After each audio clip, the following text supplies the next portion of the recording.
ಸಿಗಲ್ಲ.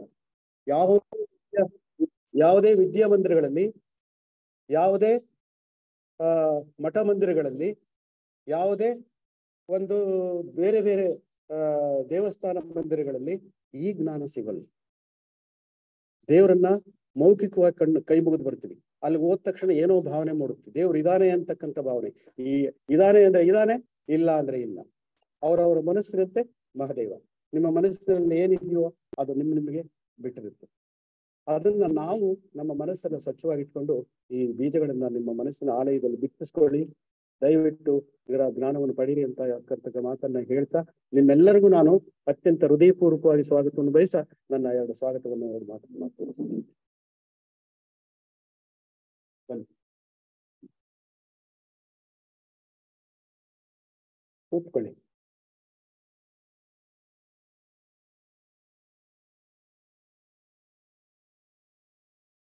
ಎಲ್ಲ ಸೋದರ ಸೋದರಿಯರ ಮತ್ತು ಹಿರಿಯರ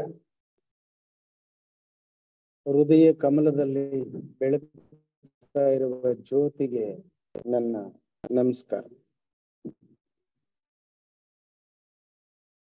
ಸೋದರ ಸೋದರಿಯರೇ, ಇವತ್ತು ಉಪನ್ಯಾಸಕ್ಕೆ ಆಯ್ಕೆ ಮಾಡಿಕೊಂಡಿರ್ತಕ್ಕಂಥ ಗ್ರಂಥ ಹೊರಾಂಗಣದಲ್ಲಿ ಅತ್ಯಂತ ಕಠಿಣವಾದ ವಿಷಯಗಳನ್ನ ಒಳಗೊಂಡಂತಹ ಗ್ರಂಥ ಇದು. ಈ ಗ್ರಂಥವನ್ನ ಅಧ್ಯಕ್ಷರು ಮತ್ತು ಚಂದ್ರಶೇಖರ್ ಶಾಸ್ತ್ರಿ ಏನಕ್ಕೆ ಆಯ್ಕೆ ಮಾಡ್ಕೊಂಡಿದ್ದಾರೆ ಅಂತ ನಮ್ಗೆ ಗೊತ್ತಿಲ್ಲ. ನಾವು ಅವ್ರ ಮಾತುಗಳನ್ನ ಮೀರಿಲ್ಲ. ಅವರ ಇಚ್ಛೆಯಂತೆ ನಾವಿಲ್ಲಿಗೆ ಬಂದಿದ್ದೇವೆ. ಈ ಗ್ರಂಥವನ್ನ ಸಮಗ್ರವಾಗಿ ಇವತ್ತು ಅಧ್ಯಯನ ಮಾಡ್ಬೇಕಾಗತ್ತೆ. ಇದರಲ್ಲಿ 6 ಅಧ್ಯಾಯಗಳಿವೆ. ಇಬ್ರು ಶ್ರೇಷ್ಠ ಉಪನ್ಯಾಸಕರು ತಲಾ 3 ಅಧ್ಯಾಯಗಳನ್ನ ತಮಗೆ ಮತ್ತು ನನಗೆ ತಿಳಿಸಲಿದ್ದಾರೆ. ನನಗೂ ಕೂಡ ಈ ಬಗ್ಗೆ ಏನು ಗೊತ್ತಿಲ್ಲ. ಎಲ್ಲರೂ ಕಲಿತೇ ಹುಟ್ಟಿರೋದಿಲ್ಲ. ಕೆಲವರೆಲ್ಲ ಮಹನೀಯರಿದ್ದೀರಿ, ಕಲ್ತಿರ್ತಕ್ಕಂಥವ್ರು. ಅವರು ಮತ್ತೊಮ್ಮೆ ನೆನಪು ಮಾಡ್ಕೊಳ್ಳಿ. ಅಪೂರ್ಣವಾಗಿ ಕಲ್ತಿರ್ತಕ್ಕಂಥವರು ಇನ್ನಷ್ಟು ಉತ್ತಮವಾಗಿರೋಣ. ಹೊಸಬರು ಶ್ರದ್ಧೆಯಿಂದ ಕಲಿಯೋಣ. ಸಂಪೂರ್ಣವಾಗಿ ಬ್ರಹ್ಮವಿದ್ಯೆಯ ವಸ್ತು ವಿಷಯಗಳು ಇದರಲ್ಲಿ ಇವೆ ಮತ್ತು ನೂರಾರು ಜನ್ಮಾಂತರಗಳ ಸಂಗತಿಗಳು ಈ ಪುಸ್ತಕದಲ್ಲಿ ಬರ್ತಾರೆ. 60 ಪುಟ ಇದೆ, ಅಷ್ಟೇ ಇದೆ. ಇದನ್ನ ಭಾರತೀಯರು ಅರ್ಥ ಮಾಡ್ಕೋಬೇಕೆ? ವಾಸ್ತವವಾಗಿ ಇದು ಕೂಡ ಒಂದು ಪ್ರಶ್ನೆ ನಮ್ಮ ಮುಂದೆ ಇದೆ. ಇದನ್ನ ಭಾರತೀಯರು ಅರ್ಥ ಮಾಡ್ಕೋಬೇಕೇ ಅಂತ. ಭಾರತದ ಪ್ರತಿ ಮನೆಯಲ್ಲೂ ಇದ್ದಂತಹದ್ದು ಬ್ರಹ್ಮವಿದ್ಯೆ ಅಂದ್ರೆ. ಸೋದರ ಗಂಗಾಧರಪ್ಪನವರು ಒಂದು ಸ್ತೋತ್ರವನ್ನ ಹೇಳಿದ್ರು ಉಪಹಾರದ ಕೊನೆಯಲ್ಲಿ. ಅದು ಅನ್ನಪೂರ್ಣೆ ಸದಾಪೂರ್ಣೆ ವಲ್ಲಭೆ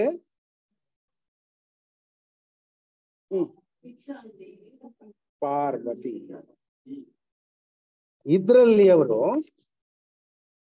ಅನ್ನವನ್ನ ಕೊಡು ಅಂತ ಕೇಳಿದ್ರು ಅಂತ ಅಂದ್ಕೊಳ್ತಿದ್ದೀರಾ?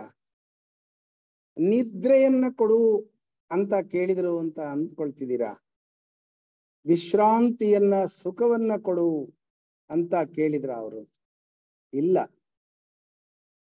ಜ್ಞಾನವನ್ನ ನಮಗೆ ಭಿಕ್ಷೆಯಾಗಿ ಕೊಡು ಅಂತ ಹೇಳಿದ್ರು.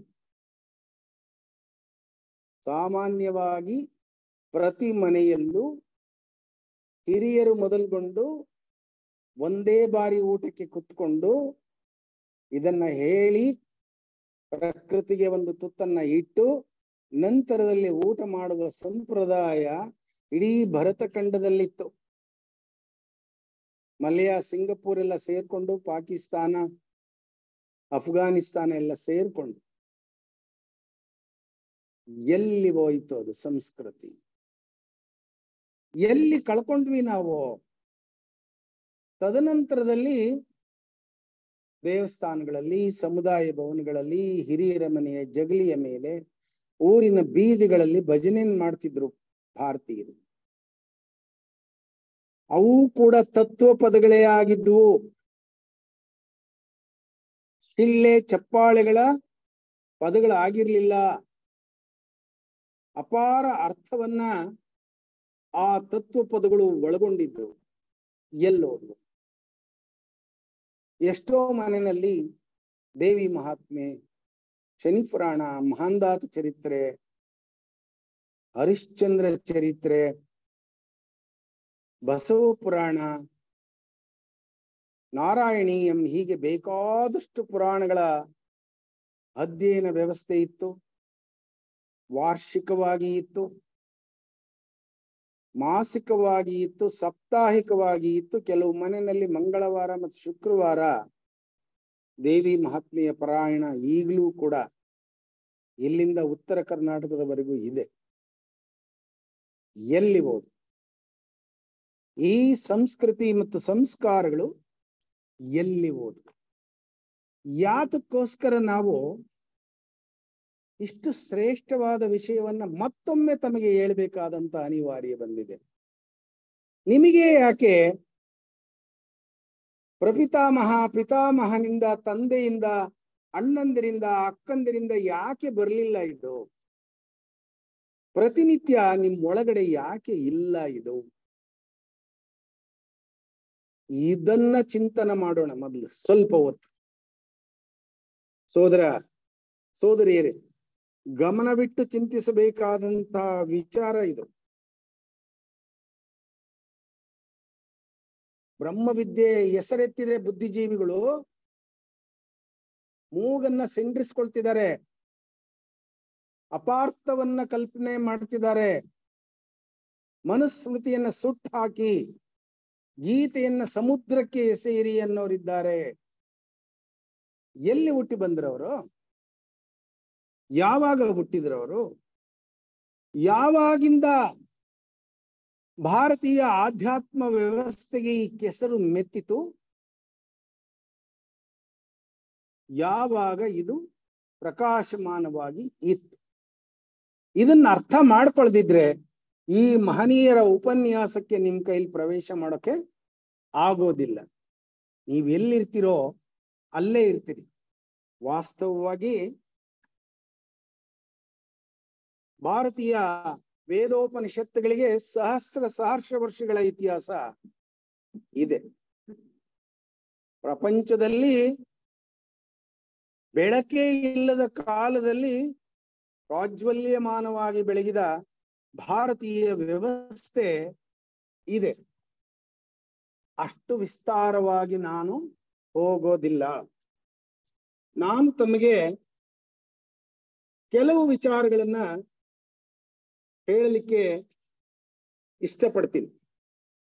ನಿಮ್ಮನ್ನ ಆಧ್ಯಾತ್ಮ ಲೋಕಕ್ಕೆ ತರುವುದರ ಅಡ್ಡಿಗಳನ್ನ ನಿಮಗೆ ತಿಳಿಸ್ತೇನೆ. 200 ವರ್ಷಗಳ ಹಿಂದಕ್ಕೆ ಹೋಗೋಣ ಸಾಕು.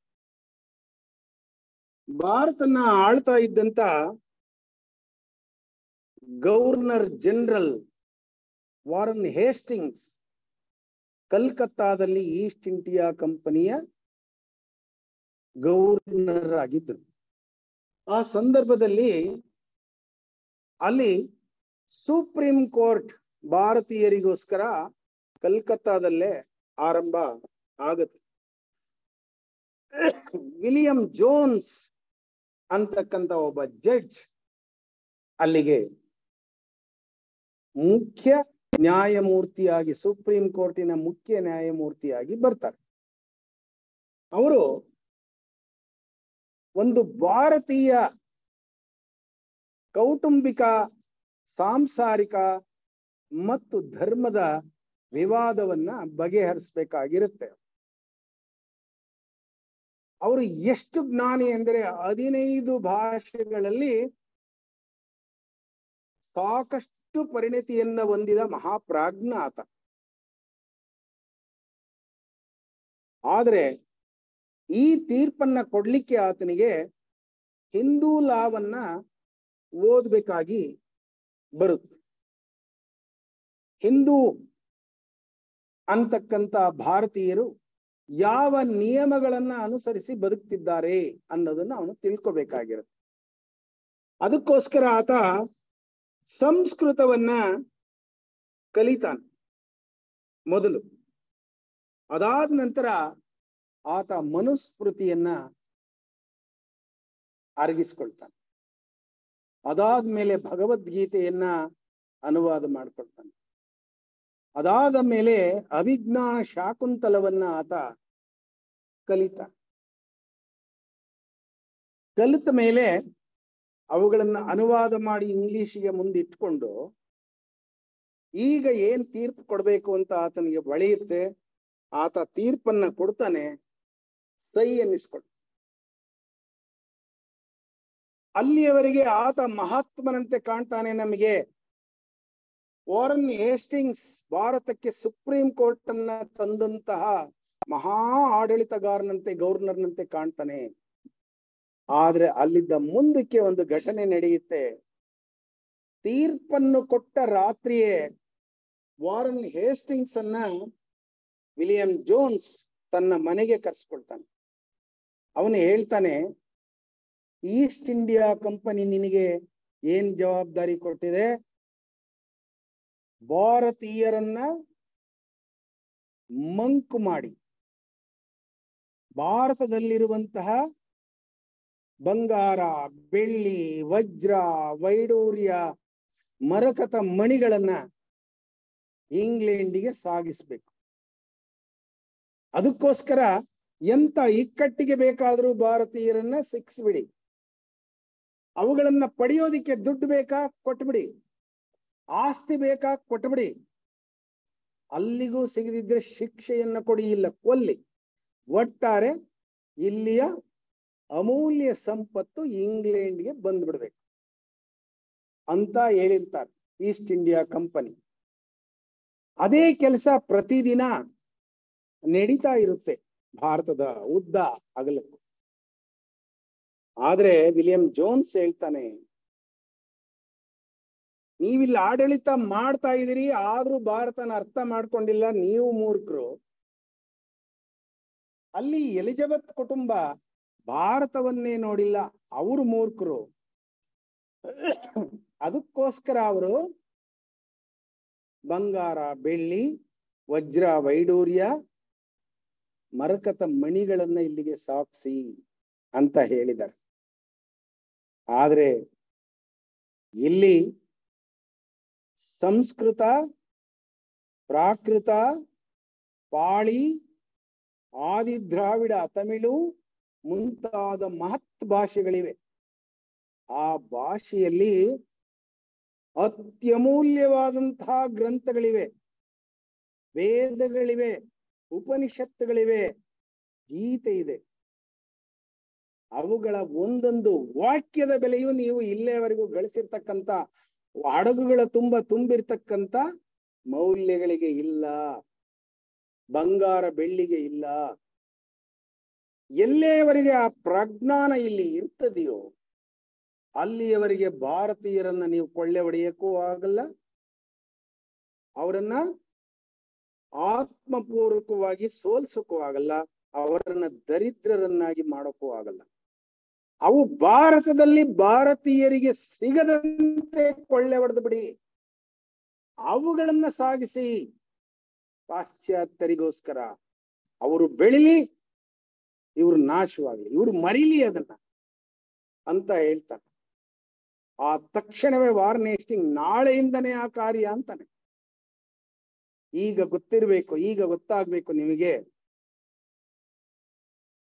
ಆಂಗ್ಲೋ ಇಂಡಿಯನ್ಸ್ ಭಾರತದ ಮಸ್ತಿಷ್ಕದ ಮೇಲೆ ಪ್ರತಿದಿನ ಎಂತಹ ಒಡೆತನ ಕೊಡ್ತಿದ್ರು ಅಂತ.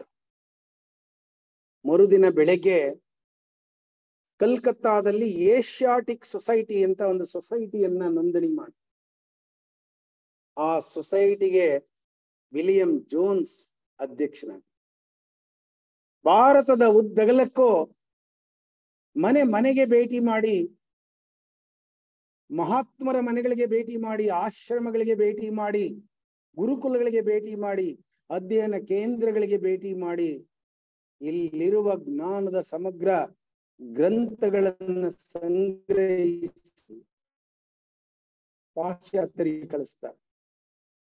ಅಲ್ಲಿ ಅಮೆರಿಕಾ, ಇಂಗ್ಲೆಂಡ್, ಫ್ರಾನ್ಸ್, ಪೋರ್ಚುಗಲ್ ಇಲ್ಲೆಲ್ಲ ಸಾವಿರ ಸಂಖ್ಯೆಯಲ್ಲಿ ಏಷ್ಯಾಟಿಕ್ ಸೊಸೈಟಿಗಳು ಸ್ಥಾಪನೆಯಾಗ್ತವೆ. ಅಲ್ಲಿ ಅವುಗಳನ್ನ ಓದೋದಿಕ್ಕೆ, ಅವುಗಳ ಭಾಷ್ಯವನ್ನ ಮಾಡ್ಲಿಕ್ಕೆ, ಅವುಗಳ ವ್ಯಾಖ್ಯಾನವನ್ನ ಮಾಡ್ಲಿಕ್ಕೆ ಇಲ್ಲಿಂದ ಅವುಗಳಲ್ಲಿ ಪರಿಣಿತಿ ಹೊಂದಿದ ಗುರುಗಳನ್ನ ಅಲ್ಲಿಗೆ ಕಳಿಸ್ಕೊಡ್ತಾರೆ. ಅಲ್ಲಿ ಕಲಿಸ್ತಾ ಹೋಗ್ತಾರೆ, ಇಲ್ಲಿ ಮರೆಸ್ತಾ ಹೋಗ್ತಾರೆ. 1317, 1772 ಎಂತಹ ಅನ್ಯಾಯದ ವರ್ಷ ಅಂತ ನಿಮಗೆ ಗೊತ್ತಾಯ್ತಾ? ಈಗ ಹಾಗೆ ಆವತ್ತಿನಿಂದ ಇವತ್ತಿನವರೆಗೆ ಭಾರತೀಯ ಆಧ್ಯಾತ್ಮಿಕ ಸಂಪತ್ತು ಪಾಶ್ಚಾತ್ಯರಿಗೆ ಹರಿತಾ ಹೋಗುತ್ತೆ, ಭಾರತೀಯರಿಗೆ ಕೊರತೆಯಾಗ್ತಾ ಹೋಗುತ್ತೆ. ಭಾರತೀಯ ಶಿಕ್ಷಣ ವ್ಯವಸ್ಥೆ ಕೇವಲ ಆಂಗ್ಲರ ನೌಕರಿಯನ್ನ ಮಾಡಲಿಕ್ಕೆ ಬೇಕಾಗಿರುವ ಪಠ್ಯವನ್ನ ತನ್ನ ಶಿಕ್ಷಣದಲ್ಲಿ ಇಟ್ಟುಕೊಳ್ತದೆ. ಗುರುಕುಲಗಳಲ್ಲಿ ದೊರೀತಾ ಇದ್ದಂತ ಅಮೂಲ್ಯವಾದದ್ದು ಏನು ಉಳಿಯದೆ ಹೋಗ್ತದೆ. ಜ್ಞಾನ ವಿಜ್ಞಾನವೆಲ್ಲ, ಆಯುರ್ವೇದಗಳೆಲ್ಲ, ಖಗೋಳಶಾಸ್ತ್ರವೆಲ್ಲ, ಜ್ಯೋತಿಷ್ಯವೆಲ್ಲ, 64 ವಿದ್ಯೆಗಳು ಪಾಶ್ಚಾತ್ಯರಿಗೆ ಅರಿತವೆ. ನೀವು ಯೋಚನೆ ಮಾಡ್ಬೇಕು, ಇಂತಹ ಪರಿಸ್ಥಿತಿ ಒಂದು ದಿನ ಇತ್ತ? ನಾವು ನಮ್ಮ ಹಿರಿಯರೋದಕ್ಕೆ ಬಲಿಯಾಗಿದ್ವಾ ಅಂತ. ನಂತರದಲ್ಲಿ ಫ್ರಾನ್ಸ್ ನಲ್ಲಿ ಇರ್ತಕ್ಕಂತ ಒಂದು ಏಷ್ಯಾಟಿಕ್ ಸೊಸೈಟಿಗೆ ಮ್ಯಾಕ್ಸ್ ಮುಲ್ಲರ್ ಅನ್ನುವಂತಹ ಪ್ರಖ್ಯಾತ ಸಮಾಜಶಾಸ್ತ್ರಜ್ಞ ಬರ್ತಾನೆ. ಅವನು ಅಲ್ಲಿ ಈ ವೇದ ಉಪನಿಷತ್ತುಗಳ ಪರಂಪರೆಯನ್ನ ಓದ್ಲಿಕ್ಕೆ ಪ್ರಾರಂಭ ಮಾಡ್ತಾನೆ. ಅವನ ಗುರುಗಳು ಒಬ್ರಿದ್ದಾರೆ, ಬ್ರೋನೆ ಅಂತ, ಪ್ರೊಫೆಸರ್ ಬ್ರೋನೆ. ಅವನು ಶಿಷ್ಯ. ಅವನು ಕೇಳ್ತಾನೆ ಬ್ರೋನಿಯವರನ್ನ, ಗುರುಗಳೇ, ಸಮಗ್ರ ಭಾರತದ ಜ್ಞಾನ ವಿಜ್ಞಾನವನ್ನೆಲ್ಲ ನಾನು ಓದ್ಬಿಡ್ಬೇಕು, ಅಧ್ಯಯನ ಮಾಡ್ಬಿಡ್ಬೇಕು, ನನಗೆ ಸಹಕರಿಸಿ ಅಂತ. ಪ್ರಾರಂಭದಲ್ಲೇ ಅವನಿಗೆ ಅಷ್ಟು ಜ್ಞಾನ ದೊರೆಯುತ್ತೆ ಅದರಲ್ಲಿ. ಅದಕ್ಕೆ ಬ್ರೋನೆ ಹೇಳ್ತಾರೆ, ಒಂದು ಜನ್ಮಕ್ಕೆ ಆಗ್ತಕ್ಕಂಥ ಕಾರ್ಯ ಅಲ್ಲಪ್ಪ, ಅದು ಬಹಳ ವಿಸ್ತಾರವಾದಂತ ಕಾರ್ಯ. ಒಂದು ವೇಳೆ ಈ ಜನ್ಮದಲ್ಲೇ ನೀನ್ ಅದನ್ನ ಗ್ರಹಿಸ್ಬೇಕು ಅಂತ ಆದ್ರೆ, ಮಹಾತ್ಮನ ಆಗ್ಬೇಕು ಅಂತ ಆದ್ರೆ, ಅದಕ್ಕೆ ಸಮಗ್ರವಾಗಿ ಓದುವುದರ ಬದಲು 2 ಮಾರ್ಗಗಳಿದೆ. ಒಂದು,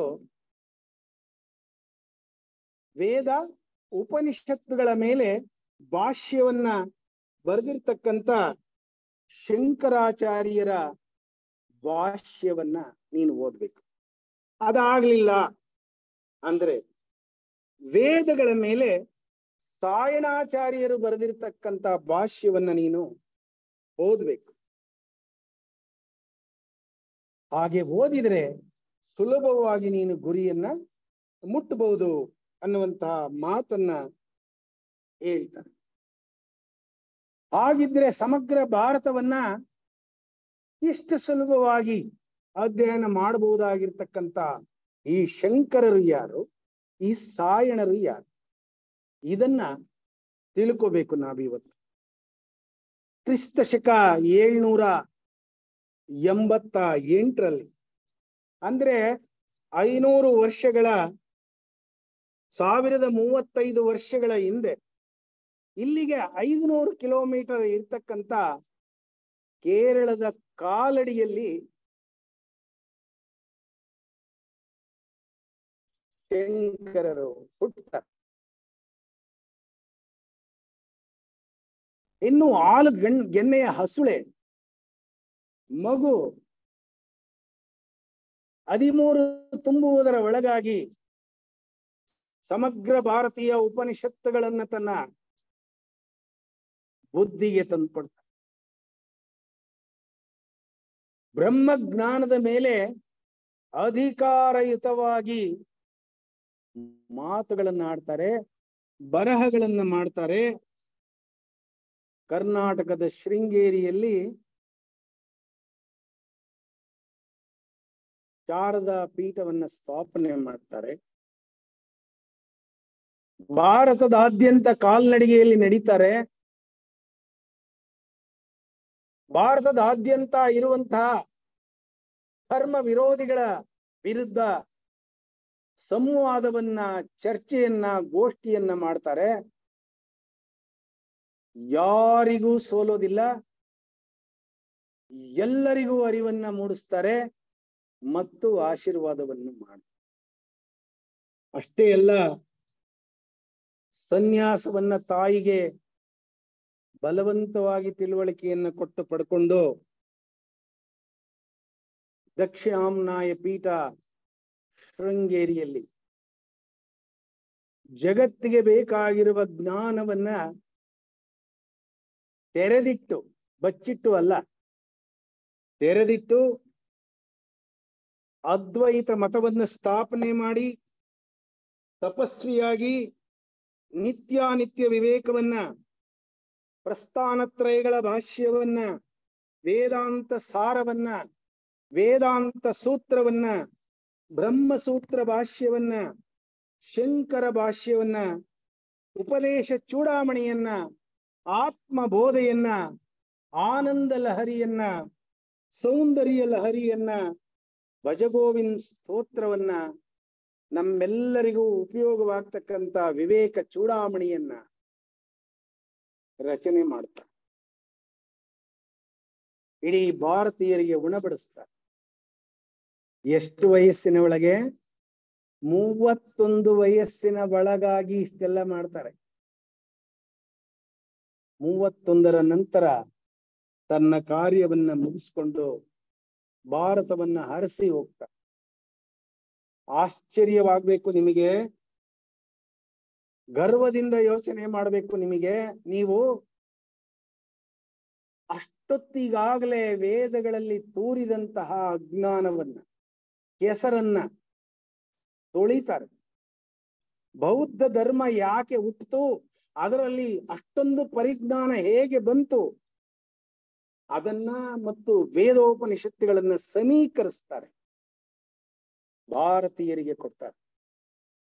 ಅದು ಬ್ರಹ್ಮಜ್ಞಾನದ ಸೂತ್ರ. ಅಹಂ ಬ್ರಹ್ಮಾಸ್ಮಿ ಅಂತ ಘೋಷಣೆಯನ್ನ ಮಾಡ್ತಾರೆ. ಇಷ್ಟು ಅದರ ಒಳಗಡೆ ಇದೆ ಸಂಕ್ಷಿಪ್ತವಾಗಿ. ಇನ್ನು ಸಾಯಿಣಾಚಾರ್ಯರು ಯಾರು ನಿಮಗೆ ಗೊತ್ತಿರಬೇಕು. ಅಪಾರ ಕೀರ್ತಿ ಗಳಿಸಿ ಮೆರೆವ ಭವ್ಯ ನಾಡಿದು ಕೇಳಿರ್ಬೇಕು ನೀವು. ಅದರಲ್ಲಿ ಒಂದು ಸ್ಟ್ರಾಂಜ ಬರುತ್ತೆ. ಸ್ಥಾಪಿಸಿದನು ವಿಜಯನಗರ ವಿದ್ಯಾರಣ್ಯ, ಹಕ್ಕ ಬುಕ್ಕರಾಳಿ ಭವ್ಯತೆಯನ್ನು ತಾಳಿ, ದಿಕ್ಕು ದಿಕ್ಕು ಶಾಂತಿ ಸುಖದ ಕಹಳೆಯ ಕೇಳಿ ಅಂತ. ಆ ವಿದ್ಯಾರಣ್ಯರ ತಮ್ಮ ಈ ಸಾಯಿಣರು.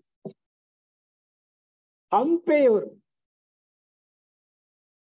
ಸಮಗ್ರ ವೇದಗಳನ್ನ ಅಧ್ಯಯನ ಮಾಡಿ ಅದರ ಮೇಲೆ ಭಾಷ್ಯವನ್ನ ಬರೀತಾರೆ.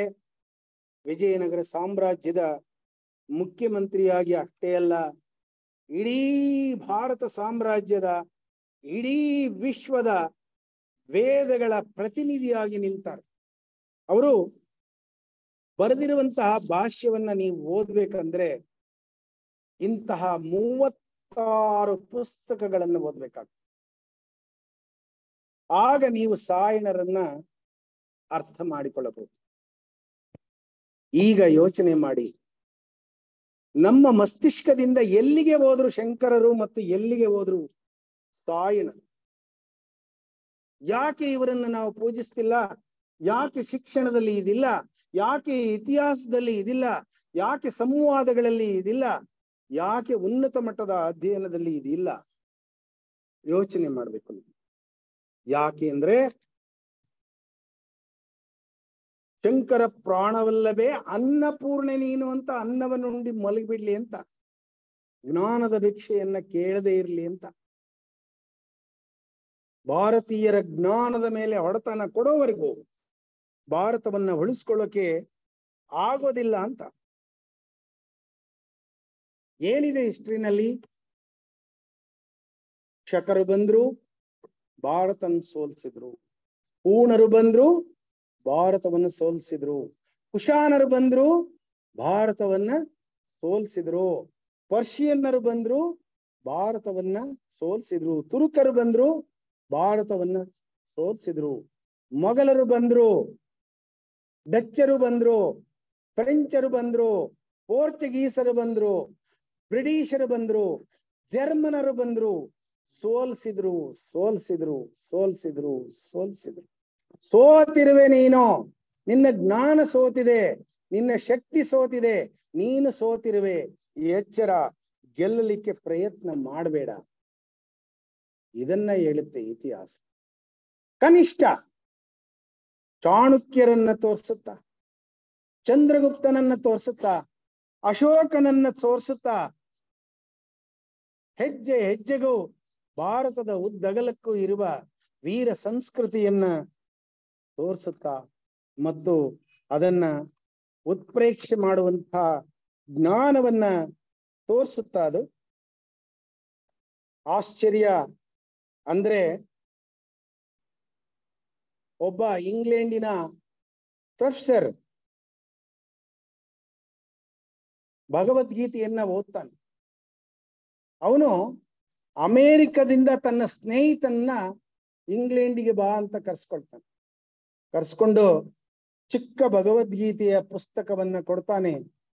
ಅವನು ಹೇಳ್ತಾನೆ, ಸಹೋದರ, ಈ ಗ್ರಂಥ ನನ್ನ ಬದುಕನ್ನ ಬದಲಾಯಿಸಿದೆ. ಇದನ್ನ ಗಮನವಿಟ್ಟು ಓದಿದರೆ ಬಹುಶಃ ನಿನ್ನ ಬದುಕು ಕೂಡ ಬದಲಾಗ್ಬಿಡ್ಬಹುದು. ಭಗವದ್ಗೀತೆ ನಮ್ಮ ಕೈನಲ್ಲಿದೆ. ಅವನ ಬದುಕನ್ನ ಬದಲಿಸಿದ ಭಗವದ್ಗೀತೆಯಲ್ಲಿ ಅವನು ಕಂಡ ಜ್ಞಾನ ನಮಗೆ ಕಂಡಿದೆಯೇ? ಅವನ ಆಲೋಚನೆ ಮಾಡುವ ರೀತಿಯಲ್ಲಿ ನಾವು ಆಲೋಚನೆ ಮಾಡ್ತಿದ್ದೇವೆಯೇ? ಅವನ ದೃಷ್ಟಿಕೋನದಲ್ಲಿ ನಾವು ಭಗವದ್ಗೀತೆಯನ್ನ ನೋಡ್ತಾ ಇದ್ದೇವೆಯೇ? ಯೋಚನೆ ಮಾಡ್ಬೇಕು ನಾವು. ಅದು ನಮಗೆ ಸಿಕ್ಕಿಲ್ಲ. ಏನು ಮಾಡ್ತಾ ಇದ್ದೀವಿ? ದೇವರ ಗುಡಿನಲ್ಲಿ ಭಗವದ್ಗೀತೆಯನ್ನ ಇಟ್ಟು ಹೂವು, ಕುಂಕುಮ, ಅರಿಶಿನ, ಗಂಧ, ಧೂಳ್ತ, ಮತ್ತೆ ಹೂವು, ಮತ್ತೆ ಕುಂಕುಮ, ಮತ್ತೆ ಅರಿಶಿನ, ಮತ್ತೆ ಎಡೆಗಳು, ವ್ರತಗಳು, ಪೂಜೆಗಳು. ಭಗವದ್ಗೀತೆಯ ಬುಕ್ಕು ಅದನ್ನೆಲ್ಲ ತಿಂದು ದಪ್ಪ ಆಗುತ್ತೆಯೇ ವಿನಃ ನಮ್ಮ ಬುದ್ಧಿ ದಪ್ಪ ಆಗುವಂತಹ ಪ್ರಶ್ನೆ ಇದೆ. ಸುಖ ಅಂದ್ರೆ ಊಟವೇ ಸುಖ? ವಿವೇಕಾನಂದರು ಹೇಳ್ತಾರೆ, ಊಟ, ನಿದ್ರೆ, ಮೈಥುನ ಇವೇ ಸುಖಗಳಾದ್ರೆ ಈ ಅನಿಷ್ಟ ಶರೀರವನ್ನು ಕಿತ್ತೊಗೆದುತ್ತೇನೆ ನಾನು, ಬೇಕಿಲ್ಲ ನನಗೆ. ಭಾರತೀಯತೆಯನ್ನ ಗುರುತಿಸಲಾಗದಂತಹ ಶಿಕ್ಷಣವೂ ಬೇಕಿಲ್ಲ, ಜೀವನವೂ ಬೇಕಿಲ್ಲ ನನಗೆ ಅಂತ ಹೇಳ್ತಾರೆ. ಮತ್ತೊಬ್ಬ ಮಹಾನ್ ಸನ್ಯಾಸಿ, ಅವರು 30 ವರ್ಷಗಳೇ ಬದುಕಿತ್ತು. ಹೀಗೆ ಒಬ್ಬ ವಿಲ್ ಡ್ಯೂರೆಂಟ್ ಅನ್ನೋನು ಹೇಳ್ತಾನೆ, ಸ್ಟೋರಿ ಆಫ್ ಸಿವಿಲೈಸೇಷನ್ ಅಂತ ಬರೆದಿದ್ದಾನೆ ಅವನೊಂದು ಕಥೆಯನ್ನ ಭಾರತದ ಮೇಲೆ. ಅದನ್ನ ಓದಿದರೆ ಭಾರತೀಯರಿಗೆ ಭಾರತವನ್ನ ಆಳಿದ ಬ್ರಿಟಿಷರು ಮತ್ತಿತರೆಯವರು ಎಂಥ ಮೋಸವನ್ನ ಮಾಡಿದ್ದಾರೆ ಅನ್ನೋದು ತಮಗೆ ಅರ್ಥ ಆಗ್ತದೆ. ಭಾರತದ ಭೌತಶಾಸ್ತ್ರದಲ್ಲಿ ಜನರಲ್ ರಿಲೇಟಿವಿಟಿ ಮತ್ತು ಕ್ವಾಂಟಮ್ ಥಿಯರಿ ಅಂತಕ್ಕಂಥ ಅಮೂಲ್ಯವಾದ ವಿಷಯಗಳು ಅಡಗಿವೆ. ಹಾಗಂದ್ರೆ ಏನು ಅಂತ ನೀವು ಕೇಳ್ಬೋದು. ಅದನ್ನ ಬರೆದವನು ಹೇಳ್ತಾನೆ, ಪ್ರಪಂಚದಲ್ಲಿ ಯಾರಾದ್ರೂ ಸರಿಯಾದ ಶುದ್ಧ ಜ್ಞಾನವನ್ನ ಕಲಿಯಬೇಕಾಗಿದ್ದರೆ ಶಂಕರಾಚಾರ್ಯರ ಹಿಂದೂ ಧರ್ಮದ ದೃಷ್ಟಿಕೋನದಲ್ಲಿ ಭಾರತೀಯನು ನೋಡುತ್ತಾ ಇರುವ ದೃಷ್ಟಿಯನ್ನ ನೀವು ನೋಡ್ಬೇಕು, ಅಥವಾ ಬುದ್ಧ ಭಗವಾನ್ ಯಾವ ದೃಷ್ಟಿಯಲ್ಲಿ ವಿಶ್ವವನ್ನ ಮತ್ತು ತತ್ವವನ್ನ ನೋಡ್ತಾರೋ ಆ ದೃಷ್ಟಿಯಲ್ಲಿ ನೋಡ್ಬೇಕು. ಅದೇ ಬ್ರಹ್ಮ ಸತ್ಯಂ ಜಗನ್ಮಿಥ್ಯ. ಅಂದ್ರೆ ಮಿಥ್ಯ ಅಂದ್ರೆ ಸುಳ್ಳ, ಇಲ್ಲದಿರುವುದ, ಬಂಜೆಗೆ ಮಗುವಾಯಿತು ಅನ್ನುವಂತ ಅಪಹಾಸ್ಯದ ವಿಷಯ. ಮೊಲಕ್ಕೆ 3 ಕೋಡುಗಳು ಅನ್ನೋದ ಅಲ್ಲ. ಮಿಥ್ಯ ಅಂದ್ರೆ ಇಲ್ಲ ಅಂತ ಅಲ್ಲವೇ ಅಲ್ಲ. ಮಿಥ್ಯ ಅಂದ್ರೆ ನಾನ್ ಪ್ರೊಡಿಕ್ಟಬಲ್, ಅನಿರ್ವಚನೀಯ, ಕೇಳಲಾಗದ ವಿವರಿಸಲಾಗದ ಮಹಾನ್ ಸತ್ಯ. ಅದು ಲೋಕಕ್ಕೆ ಮಿಥ್ಯ. ಅದನ್ನ ಪ್ರಜ್ಞಾನದ ಕಣ್ಣುಗಳಿಂದ ನೋಡಿದ್ರೆ ಆಗ ಗೊತ್ತಾಗ್ತದೆ. ಇಲ್ದಿದ್ರೆ ವಿಶ್ವವನ್ನ ಸೃಷ್ಟಿ ಮಾಡಿದ ಕಟ್ಟಡ ಮತ್ತು ವಸ್ತುಗಳು ನಮಗೆ ಗೊತ್ತೇ ಆಗುತ್ತೆ. ಹೀಗೆ ಇಂದಿನ ಮಹನೀಯರು ಏನನ್ನೆಲ್ಲ ನೋಡಿದರೋ ಕೇಳಿದರೋ ಅದನ್ನ ಮತ್ತೆ ನೆನಪು ಇವತ್ತು ಯಾಕೆ ಮಾಡ್ಕೊಳ್ತಿದೀವಿ ಅಂದ್ರೆ, ಇದನ್ನ ಬರೆದ ಮಹಾತಾಯಿ ಆನಿ ಬೆಸೆಂಟ್ ಏಷ್ಯಾಟಿಕ್ ಸೊಸೈಟಿಯಲ್ಲೇ, ಇಂಗ್ಲೆಂಡಿನ ಏಷ್ಯಾಟಿಕ್ ಸೊಸೈಟಿನಲ್ಲೇ ವೇದೋಪನಿಷತ್ತುಗಳನ್ನ ಓದ್ತಾರೆ, ಭಾರತದಲ್ಲ. ಆದ್ರೆ ವಾರನ್ ಹೇಸ್ಟಿಂಗ್ಸ್, ವಿಲಿಯಂ ಜೋನ್ಸ್, ಮತ್ತೊಬ್ಬ ಮ್ಯಾಕ್ಸ್ ಮುಲ್ಲರ್ ಇದ್ದಾನೆ. ಅವನು ಹೇಳ್ತಾನೆ, ನಾನು ಭಾರತಕ್ಕೆ ಬರಲ್ಲ, ಏಷ್ಯಾಟಿಕ್ ಸೊಸೈಟಿನಲ್ಲಿ ನಾನು ಓದಿದ್ದೇನೆ, ಭಾರತದ ಕಾಶಿಯಲ್ಲಿ ನಾನು ಇದ್ದೇನೆ, ಭಾರತದ ಮಹಾನ್ ಚೇತನಗಳ ಅರಿವು ನನಗಿದೆ, ಅಲ್ಲಿರುವ ಎಲ್ಲ ಬುದ್ಧಿಯು ಈಗ ನಾಶವಾಗಿ ದರಿದ್ರರು ಇದ್ದಾರೆ, ಅಲ್ಲಿ ದೇಶವನ್ನ ನಾಶ ಮಾಡ್ಕೊಂಡಿದ್ದಾರೆ. ನಾನು ಕಂಡ ಪ್ರಜ್ಞೆಯ ಭಾರತವನ್ನ ಮನಸ್ಸಲ್ಲಿಟ್ಕೊಂಡು ಅನಿಷ್ಟ ಭಾರತವನ್ನ ನೋಡ್ಲಿಕ್ಕೆ ಬರೋಲ್ಲ ಅಂತ. ಆದ್ರೆ ಈ ತಾಯಿ ಹಂಗೆ ಯೋಚನೆ ಮಾಡ, ಈ ತಾಯಿಯೂ ಇಂಗ್ಲೆಂಡ್ನಲ್ಲೇ ಏಷ್ಯಾಟಿಕ್ ಸೊಸೈಟಿಯಲ್ಲೇ ಇದನ್ನ ಓದ್ತಾಳೆ. ಆದ್ರೆ ಈಕೆಯ ಯೋಚನೆ ಹೇಗಿರುತ್ತೆ ಅಂದ್ರೆ, ನಾನು ಯಾಕೆ ಭಾರತದಲ್ಲಿ ಹುಟ್ಟಲಿಲ್ಲ, ಭಾರತೀಯರನ್ನ ವಂಚಿಸಿದ ವಂಚಕರ ಪರಿಚಯವನ್ನ, ಅವರನ್ನ ಗೆಲ್ಲುವ ಪರಿಚಯವನ್ನ ಭಾರತೀಯರಿಗೆ ನಾನು ಯಾಕೆ ಮಾಡ್ಲಿಲ್ಲ, ಏನಕ್ಕೋಸ್ಕರ ಇಲ್ಲಿ ನನ್ನ ಜೀವವನ್ನ ಕಳೀತಾ ಇದ್ದೇನೆ. ನಾನು ಭಾರತಕ್ಕೆ ಹೋಗ್ಬೇಕು, ಭಾರತೀಯರನ್ನ ನಾಶ ಮಾಡಿರುವ ಬ್ರಿಟಿಷರನ್ನ ಗೆಲ್ಲುವ ಸೂತ್ರಗಳನ್ನ ನಾನು ಭಾರತೀಯರಿಗೆ ಹೇಳ್ಬೇಕು, ವೇದೋಪನಿಷತ್ತುಗಳನ್ನ ಭಾರತೀಯರಿಗೆ ಪರಿಚಯ ಮಾಡ್ಬೇಕು, ಇದು ನನ್ನ ಕರ್ತವ್ಯ ಆಗ್ಬೇಕು. ಹಾಗ ಮಾಡದೇ ಇದ್ರೆ ನಾನು ಬದುಕಿ ಸಾರ್ಥಕವಿಲ್ಲ. ಹೇಗಿದೆ ಯೋಚನೆ? ಆಕೆಯೂ ಇಂಗ್ಲೆಂಡ್ನಲ್ಲೇ ಹುಟ್ಟಿರೋದು.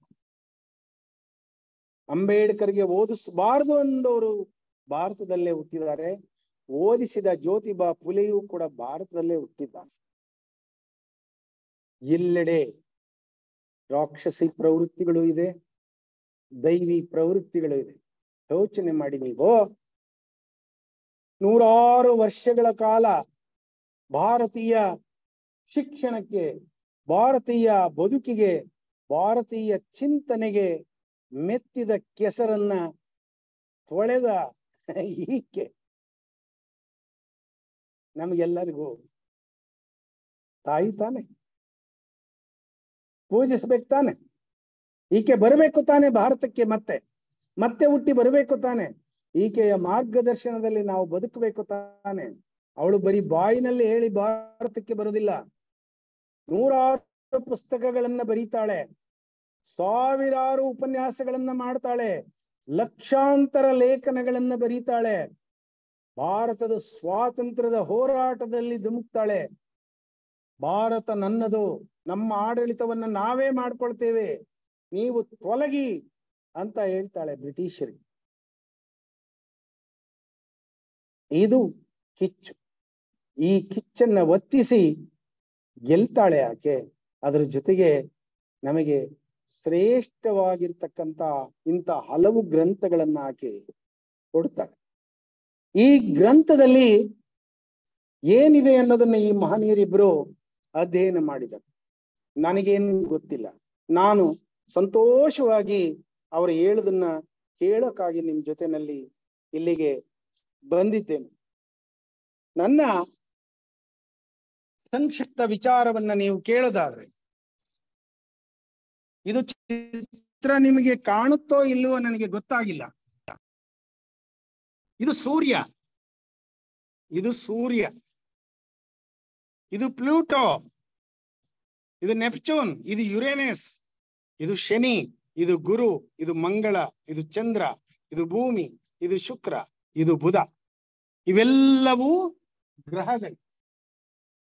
ಪ್ರತಿ ಗ್ರಹ, ಒಂದು ಗ್ರಹದ ಮೇಲೆ ಇನ್ನೊಂದು ಗ್ರಹವಿದೆ, ಅದನ್ನ ಸುತ್ತೋದಕ್ಕೆ ಈ ದಾರಿ ಚಲಿಸುತ್ತೆ.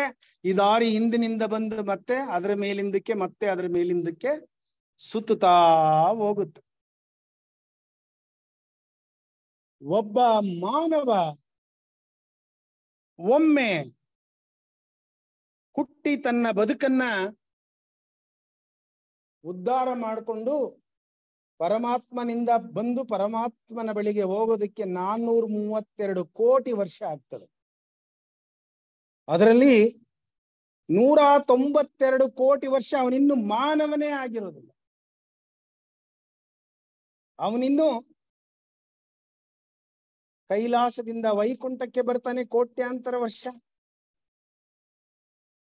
ವೈಕುಂಠದಿಂದ ಆಕಾಶಕ್ಕೆ ಹೋಗ್ತಾನೆ, ಅಲ್ಲಿ ಕೋಟ್ಯಾಂತರ ವರ್ಷ, ನಂತರ ವಾಯುವಿಗೆ ಬರ್ತಾನೆ, ಅಲ್ಲಿ ಕೋಟ್ಯಾಂತರ ವರ್ಷ, ನಂತರ ತೇಜಸ್ಸಿಗೆ ಬರ್ತಾನೆ, ಅಲ್ಲಿ ಕೋಟ್ಯಾಂತರ ವರ್ಷ, ನಂತರ ನೀರಿಗೆ ಬರ್ತಾನೆ, ಅಲ್ಲಿ ಕೋಟ್ಯಾಂತರ ವರ್ಷಗಳ ಕಾಲ, ನಂತರ ಅವನು ಭೂಮಿಯ ಒಳಗಡೆ ಖನಿಜಗಳಲ್ಲಿ, ಕಲ್ಲುಗಳಲ್ಲಿ, ಮಣ್ಣಿನಲ್ಲಿ, ಸಸ್ಯದಲ್ಲಿ, ಪ್ರಾಣಿ ಪಶು ಪಕ್ಷಿಗಳಲ್ಲಿ ಇರುವೆ 84 ಲಕ್ಷ ಜೀವರಾಶಿಗಳಲ್ಲಿ ತಿರುಗುತ್ತಾ ತಿರುಗ್ತಾ 192 ಕೋಟಿ ವರ್ಷ ಅವನು ಬೆಳೆದು ಮನುಷ್ಯನ. ನಂತರ 150 ಕೋಟಿ ವರ್ಷದ ಕಥೆಯನ್ನ ಈ ಪುಣ್ಯಾತ್ಮರಿಬ್ಬರು ಹೇಳಿದ್ದಾರೆ. 150 ಕೋಟಿ ವರ್ಷ ಮಾನವ ಈ 10ರಲ್ಲಿ ಆಯ್ಕೆ ಮಾಡಿಕೊಂಡಂತಹ ಶ್ವೇತರ್ಷಿ ಸಂಘ ಆಯ್ಕೆ ಮಾಡಿಕೊಂಡಂತಹ 7 ಗೋಲಗಳನ್ನ ಅವರು ಹತ್ತಬೇಕಾಗ್ತದೆ. ಹತ್ತಿ ಈ ದೇವಸ್ಥಾನವನ್ನ ಸೇರ್ಬೇಕಾಗ್ತದೆ. ಈ ಪುಸ್ತಕದಲ್ಲಿ 5 ಸಾಲುಗಳನ್ನು ಮಾತ್ರ ನಾನು ಆಯ್ಕೆ ಮಾಡ್ಕೊಂಡಿದ್ದೀನಿ. ಕೇವಲ 5 ಸಾಲುಗಳು. ಆ ಸಾಲುಗಳು ನಿಮಗೆ ಒಮ್ಮೆ ಓದಿ ತಿಳಿಸ್ತೇನೆ ನಾನು. ಅದರ ಆಧಾರದ ಮೇಲೆ ನಾನು ಆ ಚಿತ್ರವನ್ನ ಬರೆದಿದ್ದೇನೆ. ಆ ಸಾಲುಗಳು ಏನ್ ಹೇಳ್ತವೆ ಅಂದ್ರೆ, ನಮ್ಮ ಇಡೀ ಗೋಳಮಾಲೆಗೆ ಸಂಬಂಧಪಟ್ಟ ಬಯಲಿನ ಕೇಂದ್ರದಲ್ಲಿ ನಿಂತು ಈ ಗೋಳಮಾಲೆಯ ಸ್ಥೂಲ ಕಾಮ ಮತ್ತು ಮನೋಲೋಕದಲ್ಲಿ ನಡೆಯುವಂತಹ ಇಡೀ ಸಂಸರಣ ಯೋಜನೆಯನ್ನು ಗಮನಿಸಿ ನೋಡುವ ಪಕ್ಷದಲ್ಲಿ ಮುಗಿದೋತ ಈ ಸಾಲು. ಅರ್ಥ ಏನು? ಇಡೀ ಗೋಳಮಾಲೆ, ಸೂರ್ಯ ಮತ್ತು ಗ್ರಹ ನಕ್ಷತ್ರಗಳು, ಉಪಗ್ರಹಗಳು, ಈ ಇಡೀ ಗೋಳಮಾಲೆಯ ಬಯಲಿನಲ್ಲಿ ನಿಂತು, ಅಂದ್ರೆ ಇದೆಲ್ಲವೂ ಕಾಣುವ ಜಾಗದಲ್ಲಿ ನಿಂತಾಳೆ ಮಾತೆ ಬೆಸೆಂಟ್. ಇಲ್ಲಿಂದ ಸಮಗ್ರವಾಗಿ ಏಕಕಾಲದಲ್ಲಿ ಆಕೆ ನೋಡ್ತಾಳೆ. ಇವು 7 ಬೆಟ್ಟಗಳಂತೆ ಆಕೆಗೆ ಕಾಣ್ತವೆ. ಒಂದೊಂದು ಬೆಟ್ಟಕ್ಕೆ ಒಂದೊಂದು ದಾರಿ, ಒಂದೊಂದು ಬೆಟ್ಟದಲ್ಲಿ 7 ವಿಶ್ರಾಂತಿಯ ಸ್ಥಳಗಳು, 49 ವಿಶ್ರಾಂತಿ ಸ್ಥಳಗಳು. ಈ ಸ್ಥಳಗಳಲ್ಲಿ ಇದ್ದುಕೊಂಡು 777 ಜನ್ಮಗಳಲ್ಲಿ 70 ಜನ್ಮಗಳನ್ನ ಪ್ರಜ್ಞೆಯ ಆಧಾರದ ಮೇಲೆ ಹತ್ತಬೇಕಾಗಿದೆ ಮಾನವ. ಮತ್ತು ಅಂತಿಮವಾಗಿ ಈ ದೇವಸ್ಥಾನಕ್ಕೆ ಪ್ರವೇಶ ಮಾಡಬೇಕಾಗಿದೆ. ಈ ದೇವಸ್ಥಾನದ ಕೆಂಪು ಬಣ್ಣ ಗರ್ಭದ ಗುಡಿಯಾಗಿದೆ, ಗರ್ಭಗುಡಿ ಇದು. ಇದನ್ನ ಪ್ರವೇಶ ಮಾಡಿದರೆ ಇದೊಂದು ದೊಡ್ಡ ವರಾಂಡ. ಇದರಲ್ಲಿ 4 ಭಾಗಗಳಿವೆ. ಇಲ್ಲಿಂದ ಇಲ್ಲಿಗೆ ಹೋದ್ರೆ ಒಂದು ಬಾಗಿಲು ತೆರ್ಕೊಂಡ್ರೆ 2ನೇದು, ತೆರ್ಕೊಂಡ್ರೆ 3ನೇದು, ತೆರ್ಕೊಂಡ್ರೆ 4ನೇದು, ಮತ್ತೆ ತೆರ್ಕೊಂಡ್ರೆ ಗರ್ಭಗುಡಿಯನ್ನ ಪ್ರವೇಶ ಮಾಡ್ತಾ. ಇಂತಹ ಒಂದು ಶ್ರೇಷ್ಠ ವಿಷಯವನ್ನ ಸೋದರರು ತಮಗೆ ಹೇಳಲಿಕ್ಕೆ ಬಂದಿದ್ದಾರೆ. ನಾನು ಸೋದರರಿಬ್ಬರನ್ನ ಹೊಗಳೋದಿಲ್ಲ. ಅವರ ಕರ್ತವ್ಯವನ್ನ ಮಾಡ್ಲಿಕ್ಕಾಗಿ ಅವರು ಸಿದ್ಧರಾಗಿದ್ದಾರೆ. ಈಗ ನಾನು ಸೋದರ ಸುಬ್ರಹ್ಮಣ್ಯ ಶೆಟ್ಟರನ್ನ ವೇದಿಕೆಗೆ ಕರೀತಾ ಇದ್ದೇನೆ. ಅವರು ತಮ್ಮ ಉಪನ್ಯಾಸವನ್ನ ಮುಂದುವರಿಸಬೇಕು ಅಂತ ನಾನು ಕೋರ್ತೇನೆ.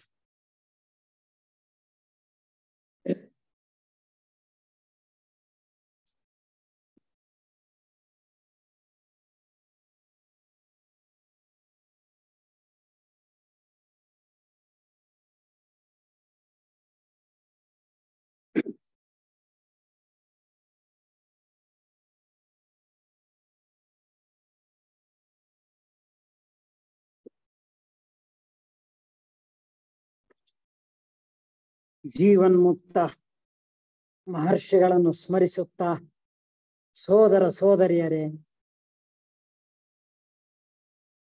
ಹೊರಾಂಗಣ ಗ್ರಂಥವನ್ನು ರಚಿಸಿ ನಮ್ಮನ್ನು ಮೊದಲನೇ ದೀಕ್ಷೆಗೆ ಕೊಂಡೊಯ್ಯಲು ಸಹಕಾರಿಯಾಗಿರುವ ಮಾತೆ ಅನಿಬೆಸೆಂಟ್ ರವರಿಗೆ ನಮಿಸುತ್ತಾ, ಆಂಗ್ಲ ಭಾಷೆಯ ಈ ಗ್ರಂಥವನ್ನು ನಮ್ಮ ಕನ್ನಡ ಭಾಷೆಗೆ ಅನುವಾದ ಮಾಡಿ ನಮಗಿತ್ತಿರುವ ಟಿ.ವಿ. ರಾಚಪ್ಪನವರಿಗೆ ನಮಿಸುತ್ತಾ, ಥಿಯೋಸಫಿಯಲ್ಲಿ ನನ್ನನ್ನು ತೊಡಗಿಸಿಕೊಳ್ಳಲು ಪ್ರೇರೇಪಣೆ ನೀಡಿದಂಥ ಸೋದರ ಕೆ.ಎಲ್. ನಂಜುಂಡಶೆಟ್ಟರವರಿಗೆ ನಮನಗಳನ್ನು ಸಲ್ಲಿಸುತ್ತಾ, ಈ ದಿನ ಈ ವೇದಿಕೆಯಲ್ಲಿ ಉಪಸ್ಥಿತರಾಗಿರುವ ನಿಮಗೆಲ್ಲರಿಗೂ ವಂದಿಸುತ್ತಾ, ಸೋದರ ಸೋದರಿಯರೇ,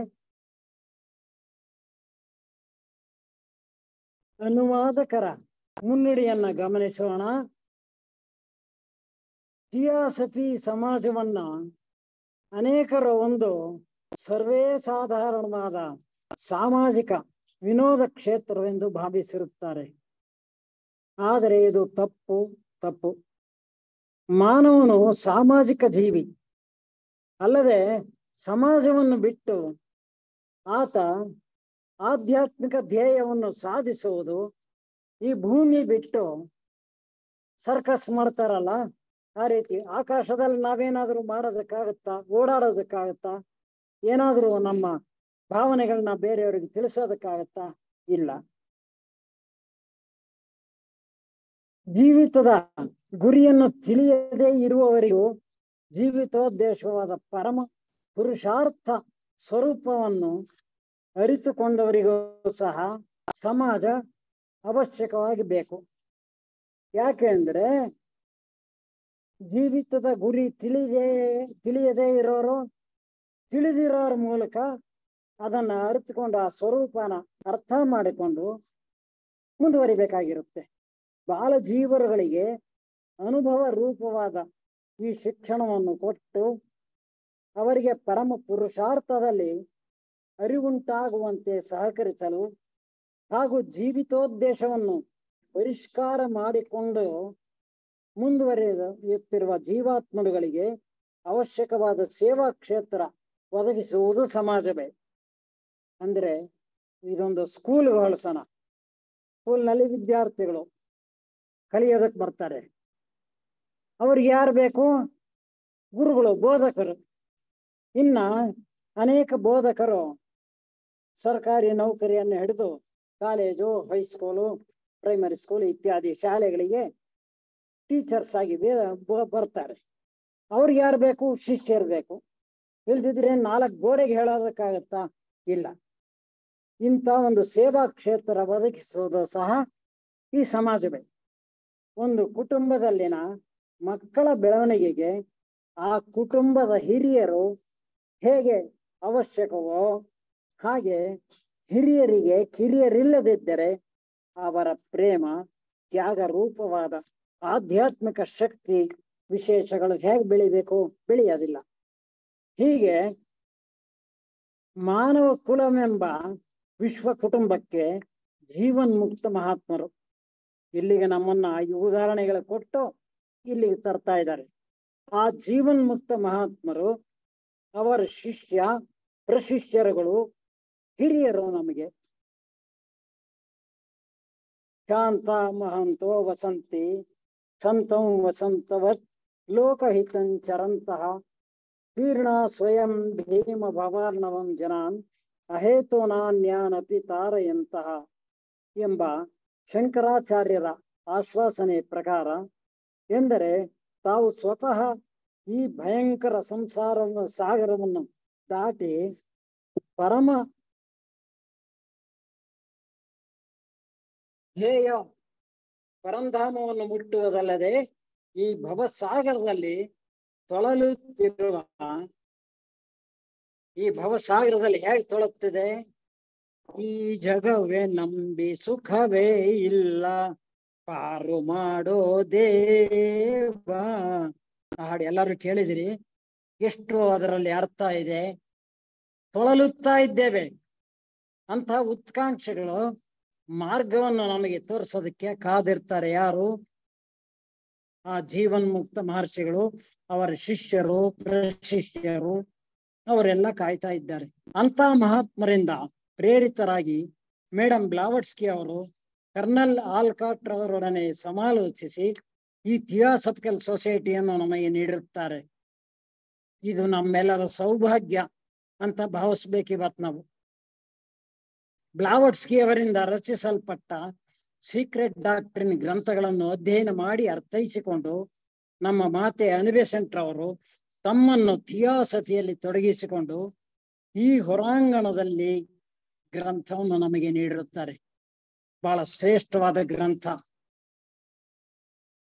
ಈ ಕಿರು ಹೊತ್ತಿಗೆಯಲ್ಲಿ ಸಂಸರಣಾ ಪಥದಲ್ಲಿನ ಜೀವ ಸಂಕುಲವನ್ನು ಸೂಕ್ಷ್ಮವಾಗಿ ವಿವರಿಸಿದ್ದಾರೆ. ಅವರೇನು ಹಾಗೆ ಬಿಟ್ಟಿಲ್ಲ.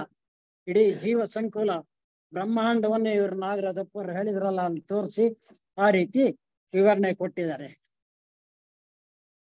ಸಾಧನೆಯ ಮಾರ್ಗದಲ್ಲಿ ಮುಂದುವರಿಯುತ್ತಿರುವ ಥಿಯಾಸಫಿ ಸೋದರರಿಗೆ ಸೂಕ್ತವಾದ ಮಾರ್ಗದರ್ಶನವನ್ನು ನೀಡುತ್ತಾ ನಮ್ಮನ್ನು ಮೊದಲನೇ ದೀಕ್ಷೆಗೆ ಕೊಂಡೊಯ್ಯುವ ಪ್ರಯತ್ನ ಮಾಡಿದ್ದಾರೆ. ಅವರೇನು ಅಷ್ಟು ಸುಲಭಕ್ಕೆ ಬಿಟ್ಟಿಲ್ಲ. ನಮ್ಮನ್ನೆಲ್ಲ ಮೊದಲನೇ ದೀಕ್ಷೆಗೆ ನೀಡಿದ್ದಾರೆ. ನಾವು ಆ ಪುಸ್ತಕ ಕೊಂಡ್ಕೊಳ್ಳೋದು, ತೆಗೆದಿಡೋದು, ಮುಚ್ಚಿಟ್ಟು ಈಗ ಇವರ ಪ್ರೇರಣೆ ಪ್ರಕಾರ ಬಯಲಿಗೆ ತೆಗೆದಿದ್ದೀನಿ ನಾನು. ಇಂಥ ಪ್ರಯತ್ನ ನಮ್ಮದು. ಭಗವದ್ಗೀತೆಯ ಆಳವಾದ ಅಧ್ಯಯನವನ್ನು ಸಹ ಮಾಡಿದ್ದಾರೆ ಅವರು. ಆ ಅಧ್ಯಯನವನ್ನು ಮಾಡಿ ಭಗವದ್ಗೀತೆಯ ಸಾರವನ್ನು ಸಹ ತೆಗೆದುಕೊಂಡು ಇದರಲ್ಲಿ ಸಾರವತ್ತಾಗಿ ವಿವರಿಸಿದ್ದಾರೆ. ಹೀಗೆ ಈ ಗ್ರಂಥವನ್ನು ನಾವು ಅಧ್ಯಯನ ಮಾಡಿದರೆ ಭಗವದ್ಗೀತೆನೇ ಅಧ್ಯಯನ ಮಾಡದಂತೆ ಆಗತ್ತೆ. ಈಗ ನಾವು ಹೊರಾಂಗಣದಲ್ಲಿದ್ದೀವಿ ನಾವು.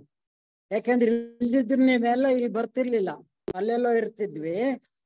ನಾವು ಇಲ್ಲಿ ಬರ್ಬೇಕಾದ್ರ ಕಾರಣ ಹೊರಾಂಗಣದಲ್ಲಿ ಇದೀವಿ ನಾವೀಗ. ಅದು ಹೇಗೆ ಅನ್ನೋದನ್ನ ತಿಳಿಯುವಂತ ಒಂದು ಸಣ್ಣ ಪ್ರಯತ್ನ ಮಾಡೋಣ. ಇದರಲ್ಲಿ ನನಗೆ ತಿಳಿದ ಮಟ್ಟಿಗೆ ಅಂಶಗಳನ್ನು ತಿಳಿಸ್ತೀನಿ.